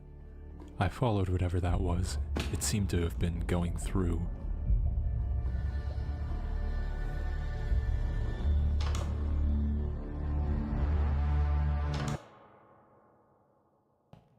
Why do I feel like I remember these walls? The weirdest of them was a grimy room with holes in the floor. I expected it to be as clean as the rest of this, whatever it was, but there were weird layers of unknown filth caking the ground and an odd tree in the corner. I don't know if you realize how much you don't see. Walking for this long while this primally horrified, while this thing could be in the walls, I just want to rot and sink into the floorboards. I want to become the walls and lay still with the spiders as my hands forever grasp forward, and I need out. Okay, deep breath. Let's really look at all we know here. Who knows what this will do, but I'll try anything now. I don't know who or what I am now, except that I will escape. If this house is alive, and I have seen the heart, then I could assume the foyer is the throat. These are places inside the walls of wooden flesh. That just means that the skin is stone. Just beyond that wall could be a way out, but somehow I knew it wouldn't be that easy. The gap was always a moment in between, a pocket where I could walk between both walls and fall. I've not climbed the gap. I know the way. I saw the path. The place close to the gap.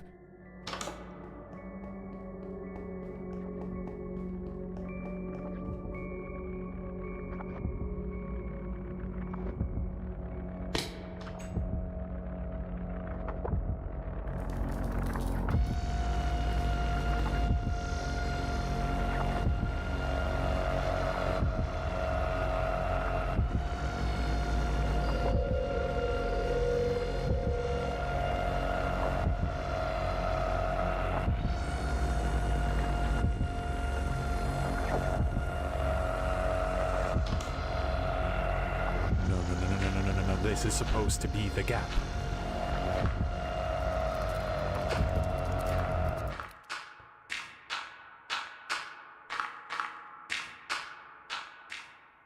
It was day 23. The day Kat said I would leave, but why did she know? I kept digging. All was calm. My hands hadn't felt this relieved in weeks. No part of me shook like before, and I didn't feel hungry anymore. And then, finally...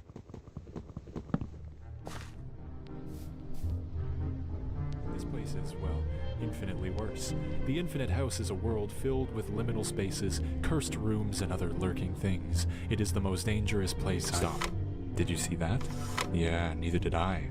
But as I traveled to this house, I couldn't shake my paranoia, and I felt hungry. I should have gotten takeout on my way.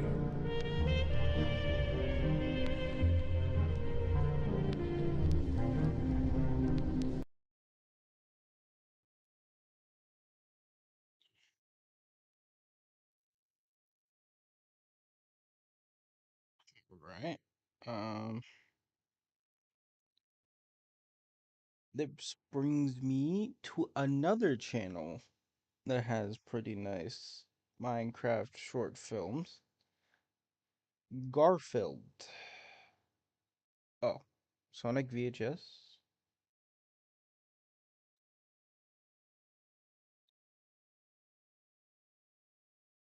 Wow, what happened? That wasn't right.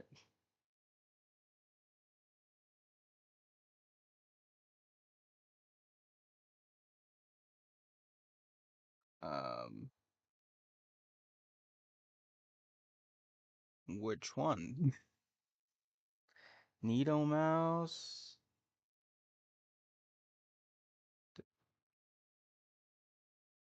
The Sonic tapes?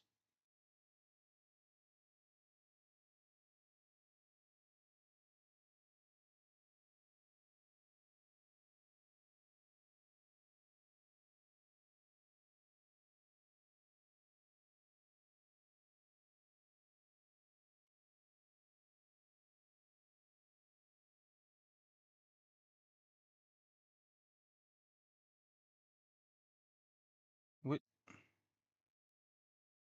Oh,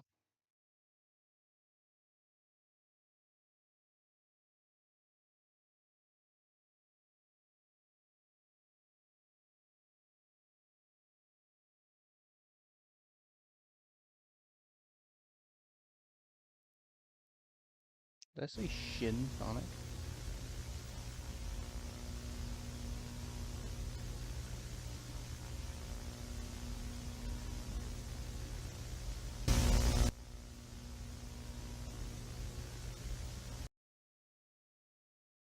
Is this the start?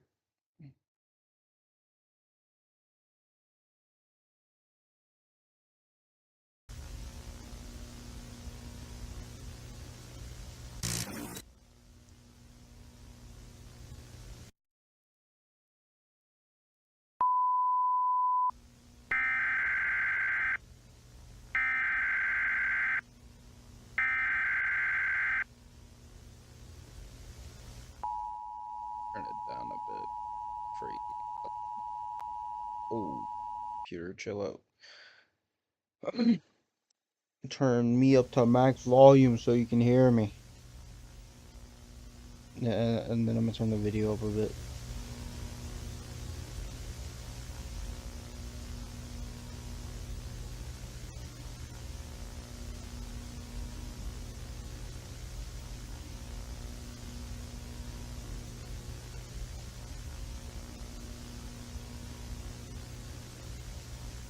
Oh, it's legs. It's Legs the Hedgehog.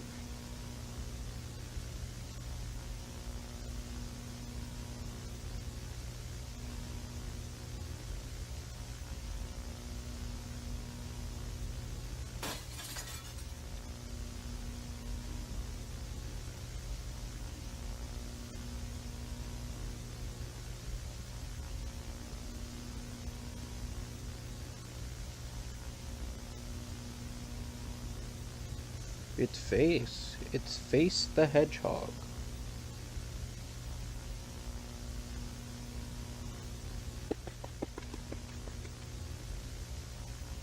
It's Shadow. Shadow the Hedgehog.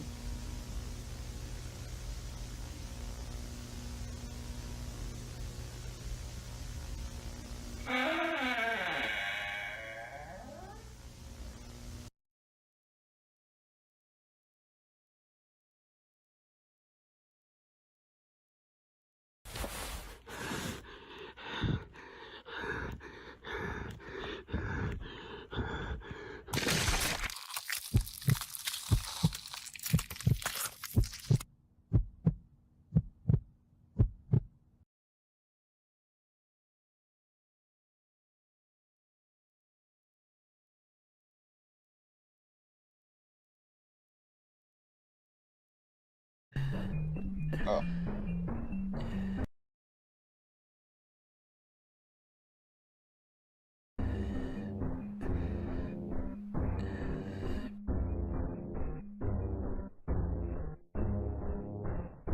Lunkabach.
Over the past 3 weeks, I just said path. Over the past 3 weeks, there have been an exponential number of missing persons reports. Several of these reports consist of individuals being taken right at their home. There are currently 946 people that have gone missing from the Hilltop County area. A single individual's body has been recovered. Search parties have been sent out into the Hilltop wilderness, but many have gone missing from those as well. The public is in hysterics and the local government doesn't know what to do.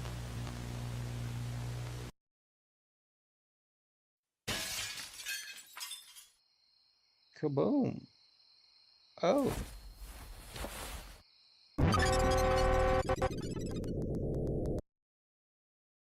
Looks like he had rabies. Images you're about to witness were covered from a camera that was on one of the search party's members. Their whereabouts are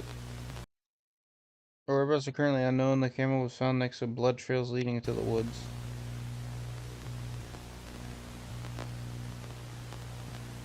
Hello there.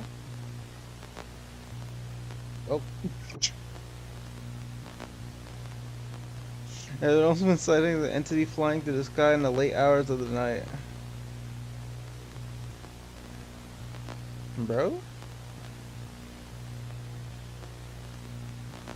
That guy headless? Images of these creatures have surfaced online, but the local government refuses to acknowledge their existence. Any logical explanation for the disappearance, many members of the public believe that these entities are the kidnappers.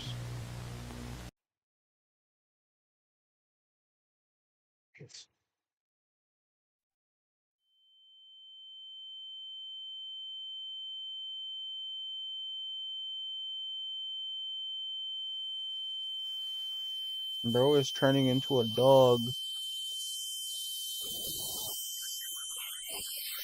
Now he's Godzilla. Cry of the Forest. On November 14th. On November 14th, 2006, a police officer was called in to patrol an area near the edge of the hilltop forest. Locals reporting hearing loud cries during the late hours of the night. This is recovered footage from the officer's body cam. Is it really? Oh, it is.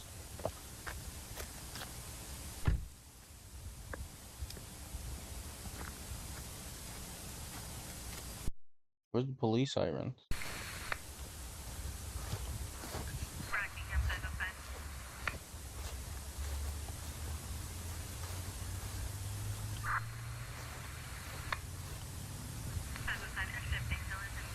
Move. I'm here. Hello, can you hear me? Are you guys there?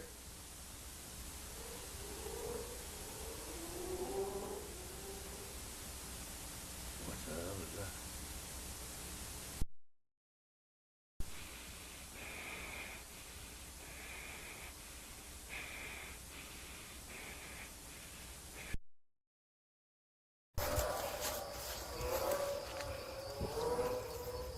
Did I miss something?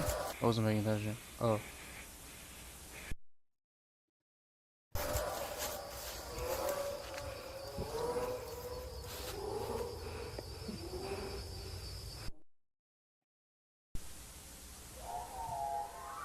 Bro, who's that behind him?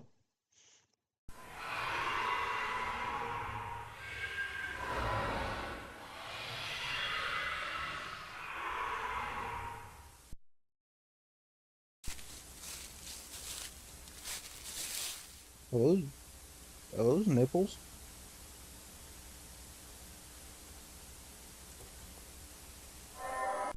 Oh.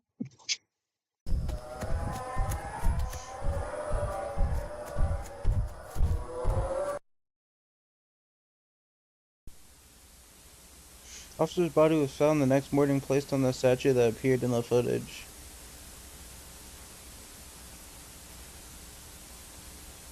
His insides were removed, and even though his body was found less than 24 hours after the date in the footage, it was severely decomposed. Authorities that saw it stated that the body looked like it was turning to nothing. When authorities returned to the location of the statue later that day, it was nowhere to be seen. The public has been recommended to evacuate areas with high disappearances, but footage is not released, causing more panic.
The face.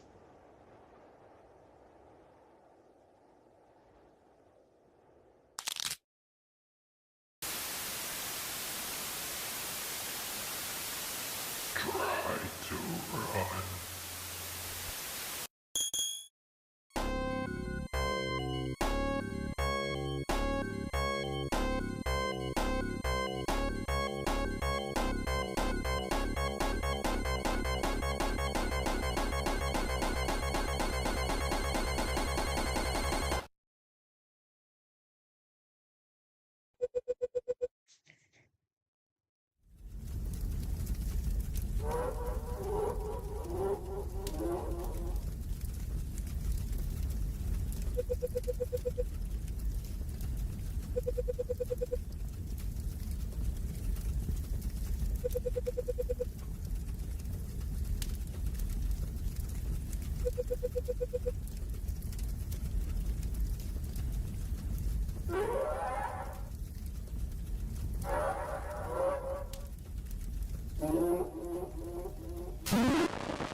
mean the emeralds that make you go hyper?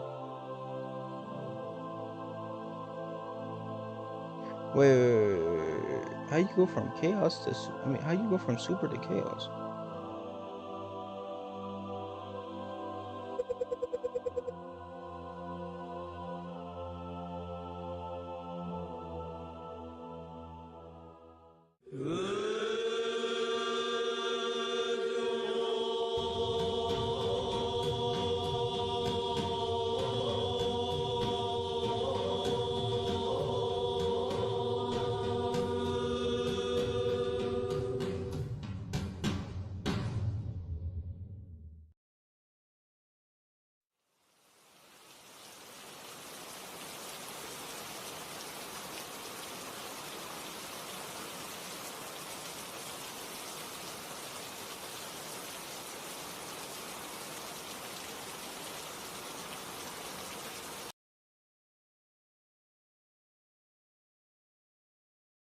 Before we get into the thing you mentioned, there's something.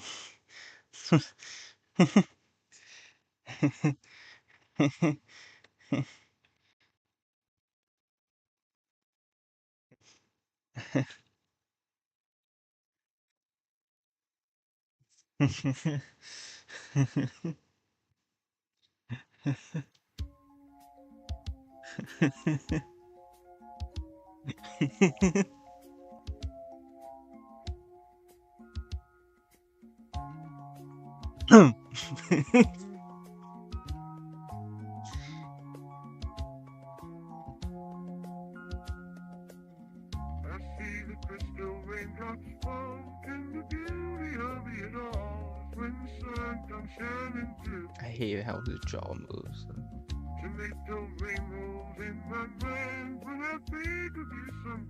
Alright. Alright. Uh.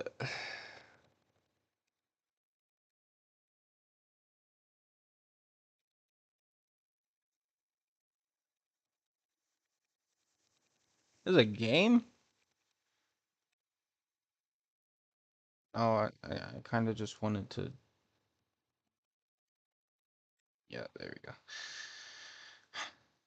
Nope, nope, nope. Why can't I find the original? Bro?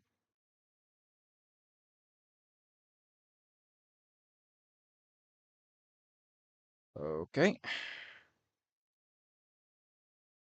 Don't ever no get off my feet.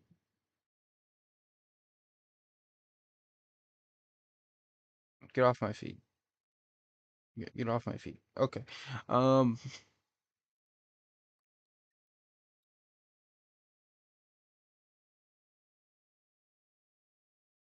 I forgot about Dang Man Smith. All right. Have they made any new videos? No. It's still only that one. All right. We're gonna start off at toe.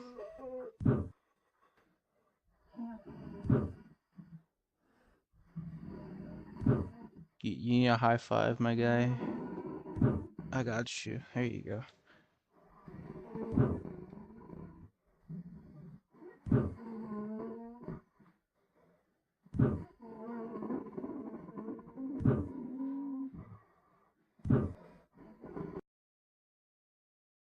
Shut up.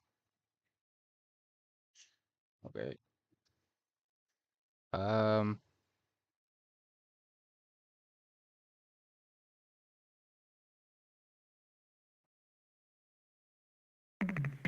Has this ever happened to you? It's getting dark outside. You're getting ready for bed, grabbing a cold glass of water, and now you're turning off all the lights in the house.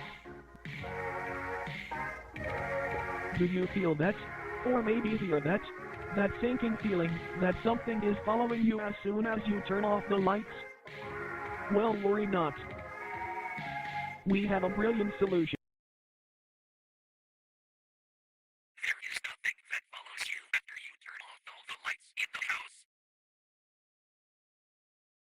There is nothing that follows you. There is nothing after you turn off all the lights in the house. All the lights in the house. You turn off all the lights in the house. That follows you after you turn off all the lights in the house.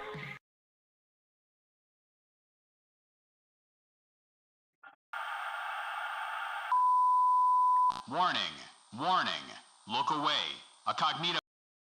Oh. Oh, I looked away for 1 second. I mean, do I have to watch these? This is not the main thing. It's kind of former concepts. We're just gonna go watch Fed 228. I saw that. What is weirdo? He's not actually that tall, right?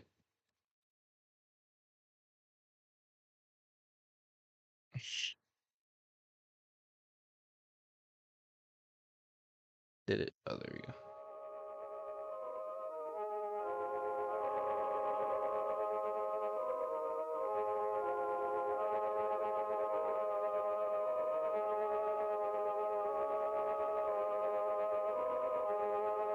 I don't have any of those things.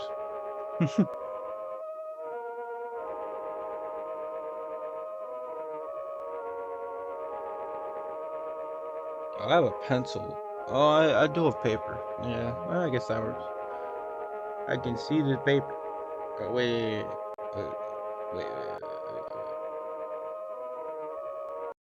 Hold on. There's a special little something that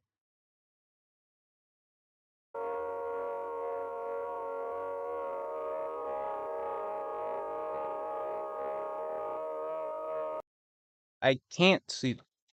Fuck. God damn it.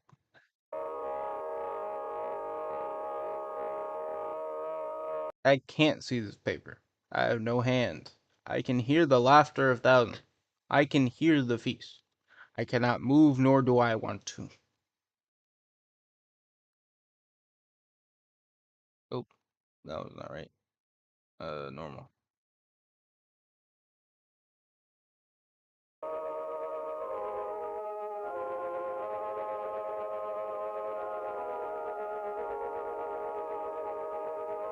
You know you gotta always have those closed captions on for these.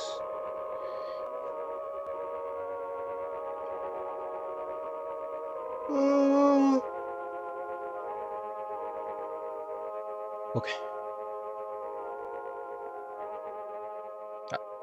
I was supposed to be reading. I just The Boiled One Phenomenon. August 13th, 2003. Tree of Heaven. In the late 1990s, a now-classified documentary-based Pennsylvania program would have been planned animals probably directed towards children. The star of the show, narrator would talk about the wonders of nature, danger of it, how to appreciate it, and most importantly, how to protect yourself from it.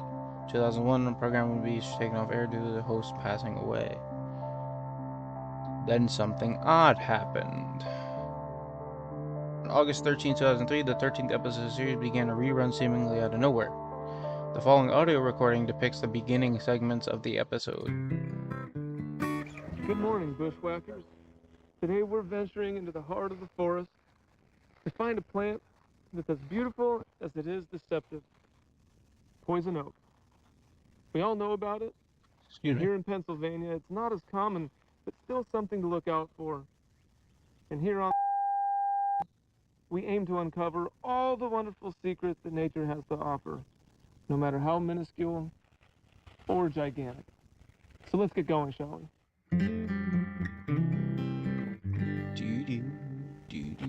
Found primarily in deep North American woodlands, poison oak has many different names and places of origin, also referred to as the tree of heaven. Imagine that?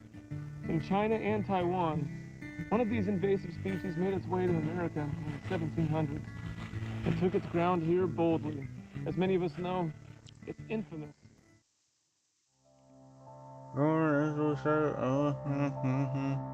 Melt the face spoke to a viewer in a warm, that deeply disconcerting voice. You are hereby referred to as Sven 228. Wow, okay. Also, veterans who occasionally overlay the screen during Fentutu's face. Though most remember Fentutu speaking in multiple non-speaking. Okay. One clip is restored recording of the anomalous smartcast. During the duration of this clip has been shortened. Audio has been muffled, reversed, and dampened. These alterations are absolutely necessary to suppress its hazardous attributes as effectively as possible for maximum safety. Watch with blue light glasses and insert your earplugs.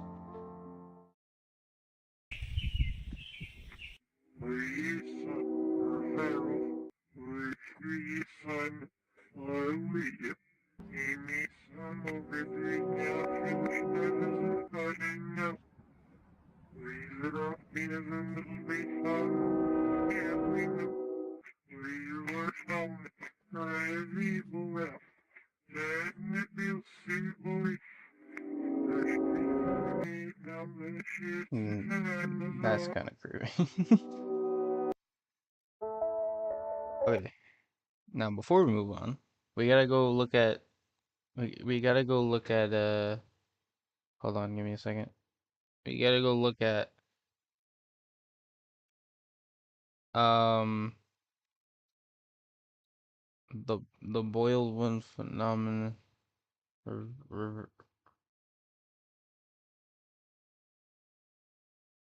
um.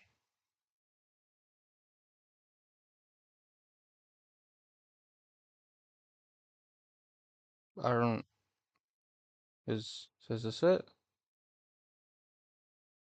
I'm gonna assume this is the one I would want to watch. Okay.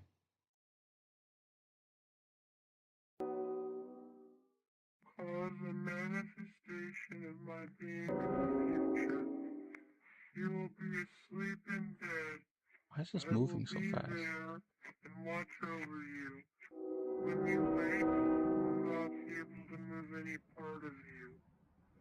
When the doctors eventually find you, they will not see me, but you will, and I'll see you too. Forever, I'll see you. There you go.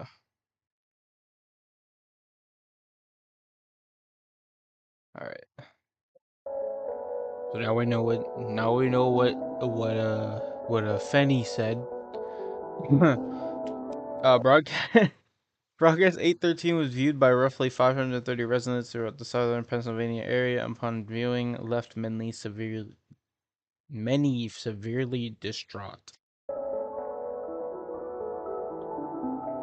Aside from the discomfort and paranoia Fentutu's television presence had brought to the viewers, there were other side effects that these viewers experienced that were highly unnatural. Many viewers reported not being able to keep the image of Fentutu's face out of their minds. Some even continued to hear his voice days after viewing. A victim who had requested to remain anonymous claimed that the face was living in her brain and feeding on spine. Another described trumpets playing in the ears before they fell asleep. None of these people knew that this was only the beginning of a whole new species of suffering that would never be fully understood. August 14th, 2003, the Great Northeast Blackout of 2003. At the anonymous frequently detected by a television station, the NERC was ordered by a frauded prince to have vertically knowledge of broadcast 813. The outage ultimately spread to various parts of New York, New Jersey, Ohio, something, creating the famous Great Northeast Blackout to 50 million without power, some beginning it back until days later. During the confusion caused by the outrage, alters of broadcast 813 were collected by frauded brands and seemingly wiped from the internet, including on internet posts and recordings and more. The cause of the blackout was promptly covered up and claimed to have been a combination of human error as a result of trees falling onto sagging power lines somewhere in Cleveland, Ohio. But the damage had been done. Aftermath. Broadcast 813 was blocked from air. A historically massive influx of pseudocoma occurred during the state of Pennsylvania, leaving 500 pseudocoma. I already know what pseudocoma is. This anomalous outbreak of such a rare condition was regarded as a spectacle by the U.S. Department of Health and put under a governmental down in Ohio. Sorry, I was supposed to be reading. The other victims of the outbreak were unable to speak. They were able to communicate through Morse code by blinking. More than 60 victims were interviewed. Many of these interviews held unveiling results that often led to more questions. Many others archival were determination. However, fairly late into the investigation, Nevada branch was notified of a particularly odd case revolving around job victim of anomalous pseudocoma outbreak. Job Zamperini, whatever. Zamperini was a war vet, fluent in Morse code, putting him on the mark as a potential interviewee as soon as the outbreak was put under investigation. After a very odd photo was taken in the backyard of visiting his grandson, family became deeply troubled and convinced his house was haunted. This led to them to contact a local priest who hopes the house would blah blah blah. Following photo. Okay. Photo itself improved non-hazardous, safe to view, still anomalous nature.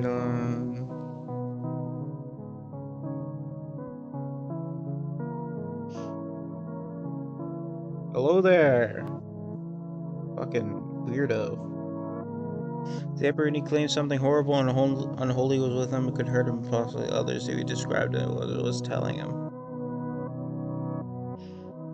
Following is a recovered, previously archived recording, which Officer Chief Gomez brought a dance. Hello, Mr. I'm Officer Gomez. Hope you're doing well today. This face was before. Do you mind Why is if there I a ask you a pillow few on the floor? questions I regarding shouldn't your be talking. condition and possibly unholiness within your home that your family had mentioned? Okay, first and foremost, did you notice any onset symptoms before you lost complete mobility of your body?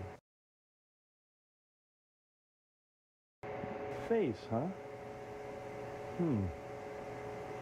When did you begin seeing this face?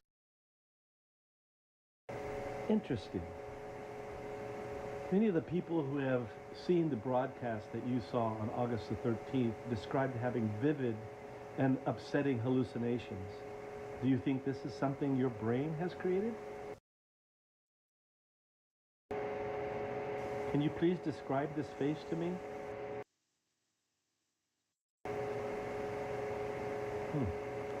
I still don't see it. Have you been having any hallucination aside from the face? I can see you. I'm sorry to hear that.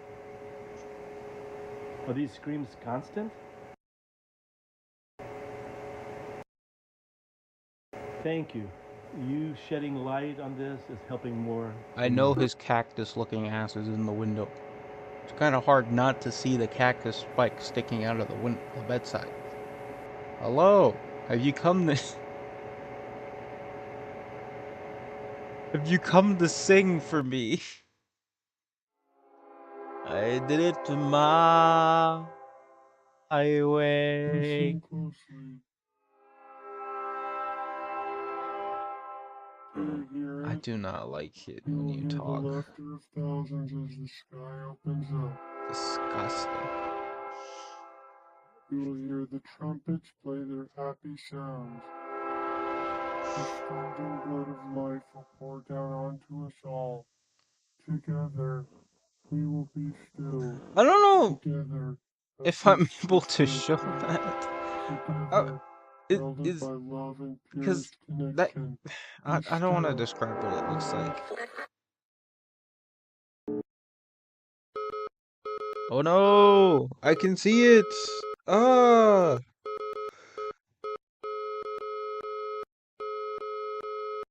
Lord, save me!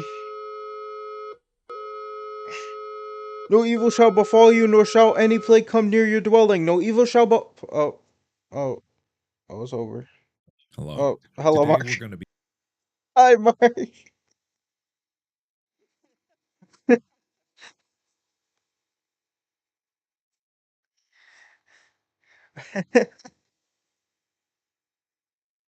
Hi, Mark. Didn't expect you to be there. Okay, next is...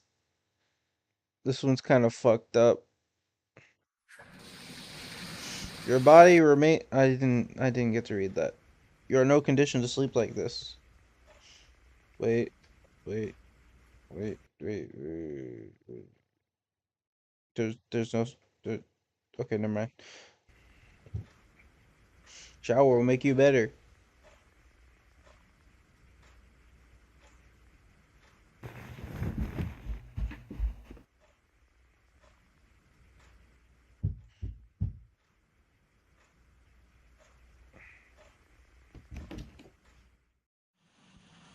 It's a horrible ass looking house, but it wasn't my fault.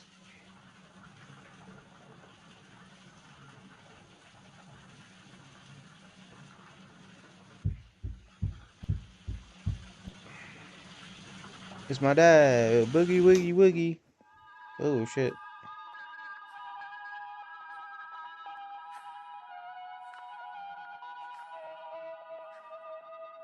Why did you leave me here? Where'd the top of your head go?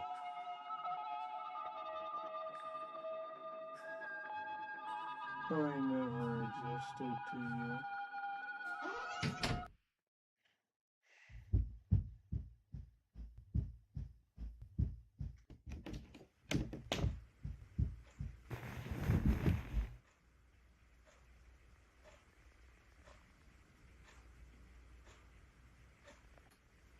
I know you heard me. It was all your fault.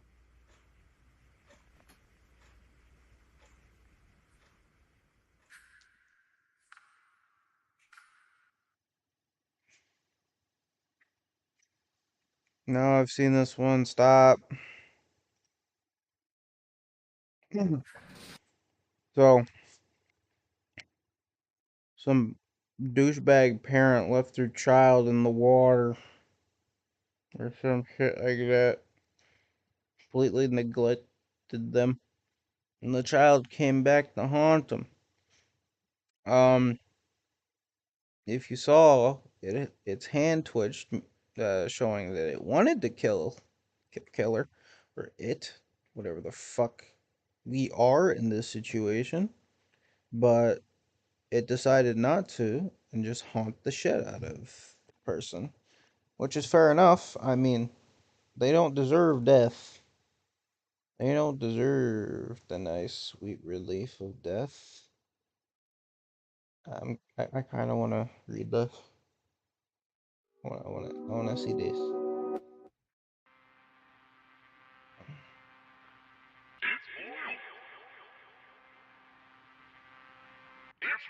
I know this is just an ad, but this is. It's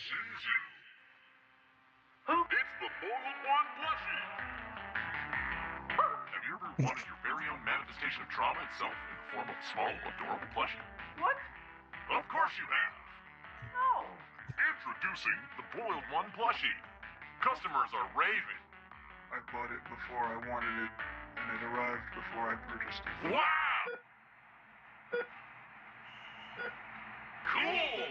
Punish the deserving with the Boiled One Plushie. Punishable actions include breathing too loud, killing one stone with two birds, complaining about torture, being from a country, licking your fingers to turn the pages of a book. Doctor tested and approved. There are so many things you can do with your Boiled One Plushie. Things you should do with your Boiled One Plushie include feed it. It's always famished. Offer it fine meats. It's always famished. Purchase it. Here are some things you shouldn't do with your Boiled One Plushie. Look at it. Touch its stomach cavity. Make promises to it. Enjoy it. Decipher its messages. Let it fly your helicopter. It can't do that. Its pilot's license was suspended in 1962. Boil it. It's already boiled. Why waste your time? Be in its presence alone. Purchase it. We've been getting a lot of questions and concerns regarding the Boiled One Plushie. The Boiled One Plushie. Order now! Symptoms of owning the Boiled One Plushie may include a subtle, increasingly overwhelming sense of dread, bedtime trumpets, complete paralysis of all voluntary muscles, limbs, time with a monolith, a skin-received celebration, the gentle push from behind while you're on the stairs. Whether you buy it or not, it's on its way right now. Feel that photogen oxygen sealer?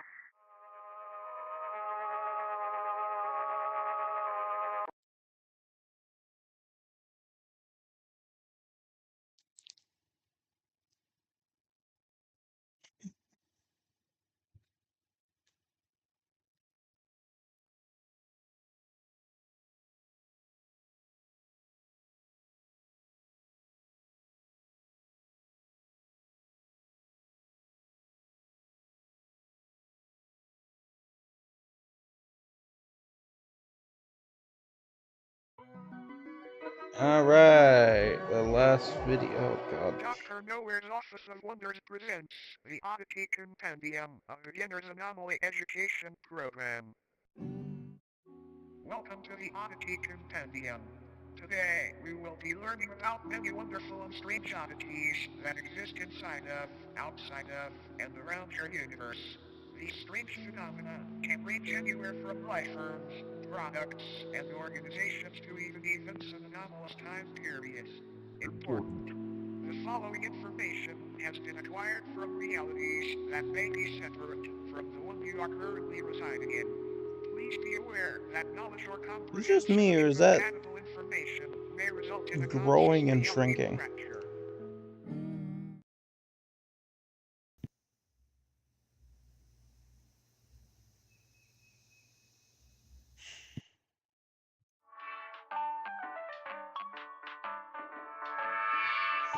Who's spamming the like button in the chat? I saw that.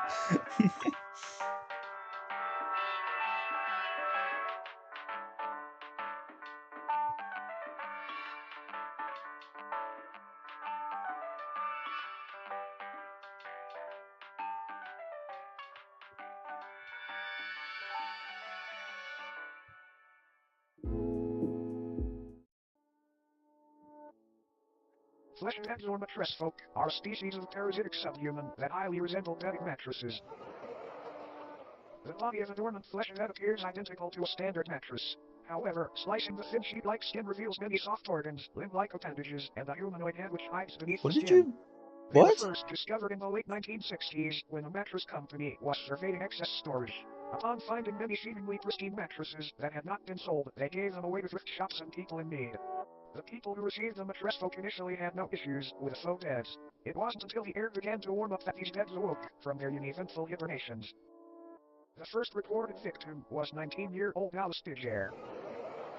She had been sleeping on a flesh bed for roughly 6 months before her sudden disappearance. 6 months is After noticing a stench crazy. of sulfur and rot originating from her bed, her family called authorities, and the inside of the mattress revealed a feasting parasite, several hundred human bones, and a half-digested Alice.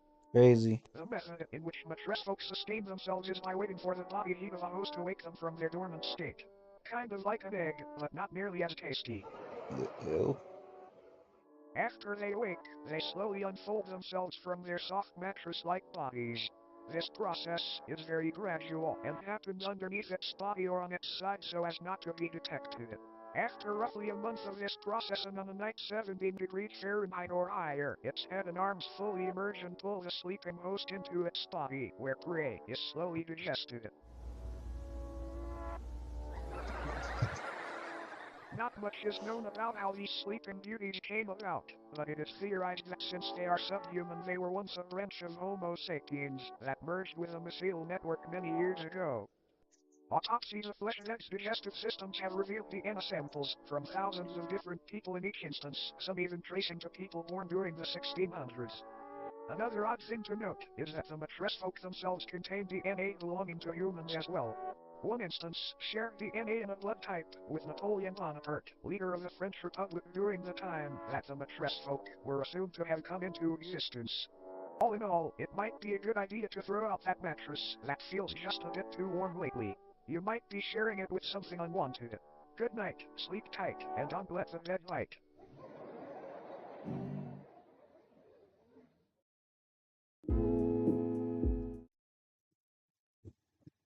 The headless macrocosm is a sub-reality nearly identical to Earth save for the fact instead of humans, pale headless corpses remain in their stead. These corpses, though technically dead, do weakly breathe through the holes in their necks. Their hearts have also been observed to begin convulsing at seemingly random intervals. These beings are identical in appearance to one another aside from physical dimensions, which can vary severely between each corpse. The headless sub-people dwelling in this pocket reality have been observed changing their behavior when humans have physically interacted with them and apparently gain a level of awareness and vitality when such events occur. There are approximately 2,393 living humans residing in this reality, all from parallel Earth. Every single resident recounts waking up in the headless microcosm after falling asleep under strange circumstances back in their home realities. Hmm. No one back in their own parallel homes remembers their faces or identities, which leads to the belief that this place could be a form of anti-reality. A waste compartment of the universe used for aspects of reality that are useless or harmful to existential fabric. The humans that live in the headless macrocosm are assumed to be taking shelter in abandoned structures and banding together to search for plant-based food during the warmer times. Fun fact. Humans have coined multiple terms and nicknames for these headless corpses, such as stumpies, cranes, and ichabodies. Despite this sub-reality being detached from main reality, an incident took place which created a temporary tier between the two. A man residing in the headless macrocosm was walking through a field with a small house in the center. Upon reaching the house, the man unintentionally brushed up against one of the breathing bodies. This body, just before motionless aside from the labored convulsions, sprang to life and removed the head of the man. It then proceeded to attach the severed head to the stump of its own neck. The man's name was Michael Hedford. After the corpse had placed Michael's head where its own should be, an event occurred back on Earth in the year 2061 that resulted in governmental intervention. A family's call to the authorities described an impossibly tall naked figure appearing in their backyard. The Wait, presence of this oddity 2061. was highly distressing to the family, and they remained inside their home until the situation was resolved. The following photograph depicts this figure they spoke of. Michael Tedford's rotting head is affixed atop its frail neck. Shortly after the photo was taken, what was left of Tedford's existence was removed from the premises and taken to an upscale anomaly testing site. Apparently, this corpse was attempting to quite literally become Tedford by leeching off of his existence. These breathing bodies appear to be in a constant state of yearning to reconnect with the roots of reality again, as they have been taken a hold of by a dangerous and contagious disease. This disease appears to be non-existence itself. It can affect anyone on Earth at any time, and once it takes hold, the headless macrocosm deems you valid for residence within its endless meadows, filled with fellow patients. But don't worry, it's a rare diagnosis. Another fun fact. Occasionally, crude man-made structures will form seemingly out of nowhere in order to correspond with the structures on parallel Earth. As mentioned earlier, the headless macrocosm itself functions like a digestive tract of the universe, and these structures may be antibodies attempting to fight off the virus of non-existence. Now then, check your head. Screwed on tight. Great, because you might want to hang on tight to it for this next one.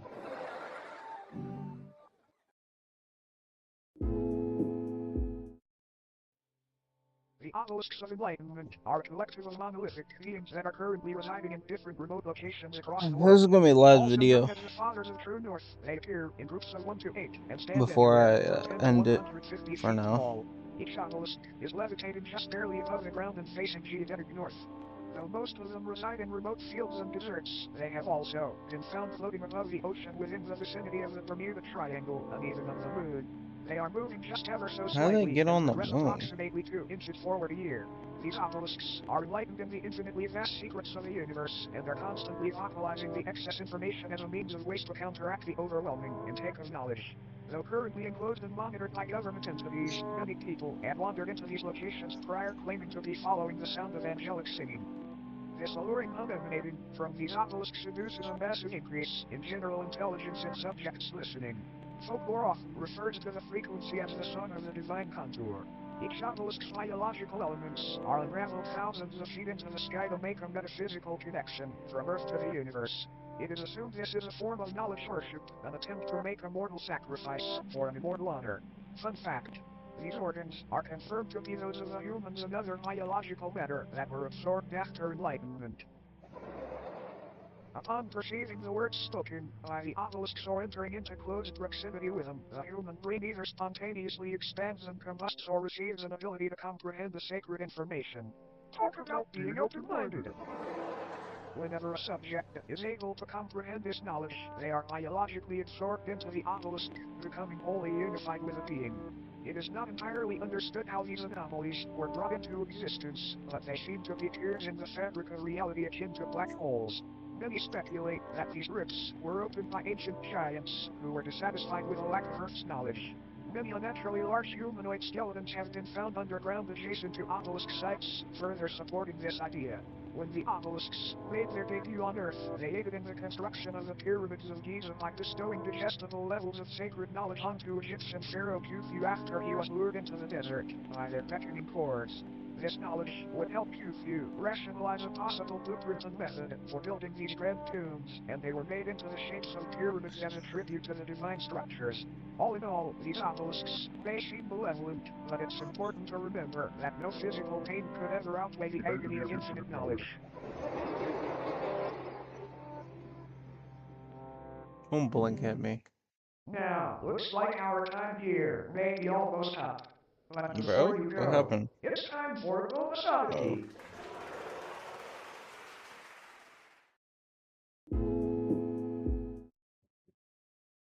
This is Philbus. It is not known where Philbus comes from or why he is here, but there have been a number of people who, after consuming media depicting Philbus, have felt the overwhelming compulsion to practice Philbism. Philbism is a political and somewhat religious ideology which centers around the belief that building/consuming chairs and other wooden furniture is honoring Philbus' great sacrifice. It is not clear what this sacrifice is or what it refers to.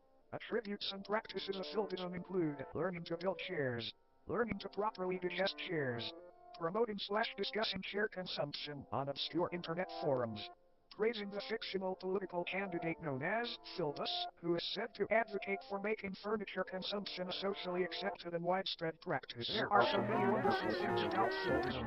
Consume the body of Philbus and become one with many others today. It's a great decision. Just eat your share to get started. Any mention of Philbism and elaboration on the subject will eventually result in it becoming a sponsorship or advertisement of sorts. We have no idea how to avoid this, sorry. All Philbists will deny the existence of Philbism when directly questioned about it. This video was not in any way sponsored by Philbism. This is for educational purposes only. Philbism does not even exist. You can sign up for Philbism certification here. Consume the body of Philbus today. Or would you look at the clock? It's just about time for us to part ways. A brief cleansing process will now commence. This purely auditory procedure will ensure you do not come away from this with any ailments from beyond contracted during your viewing experience. Please close your eyes and do not open them until told to do so.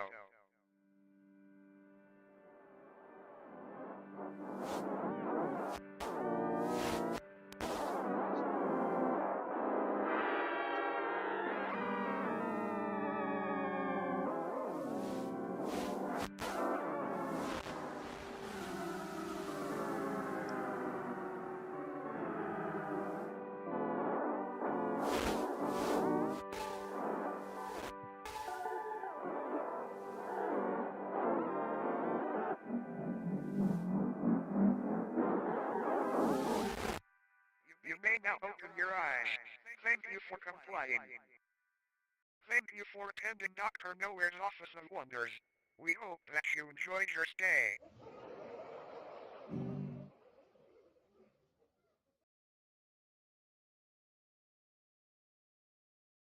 Nope.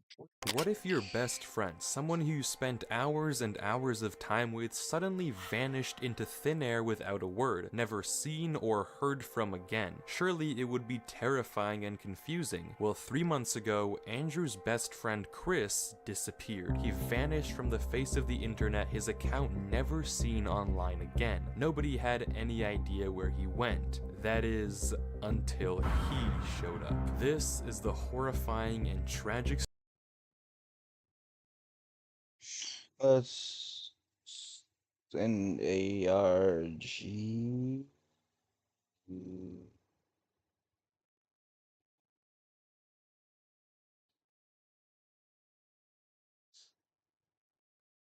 Yeah.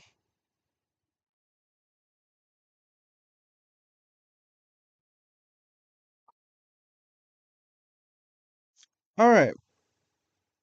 That's about it for today.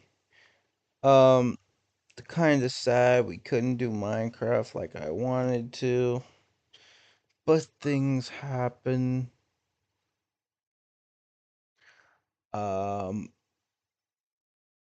Is time for me to end it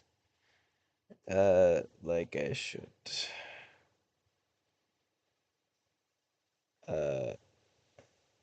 Thank you for watching. Hope you enjoyed. And I'll see you all next one.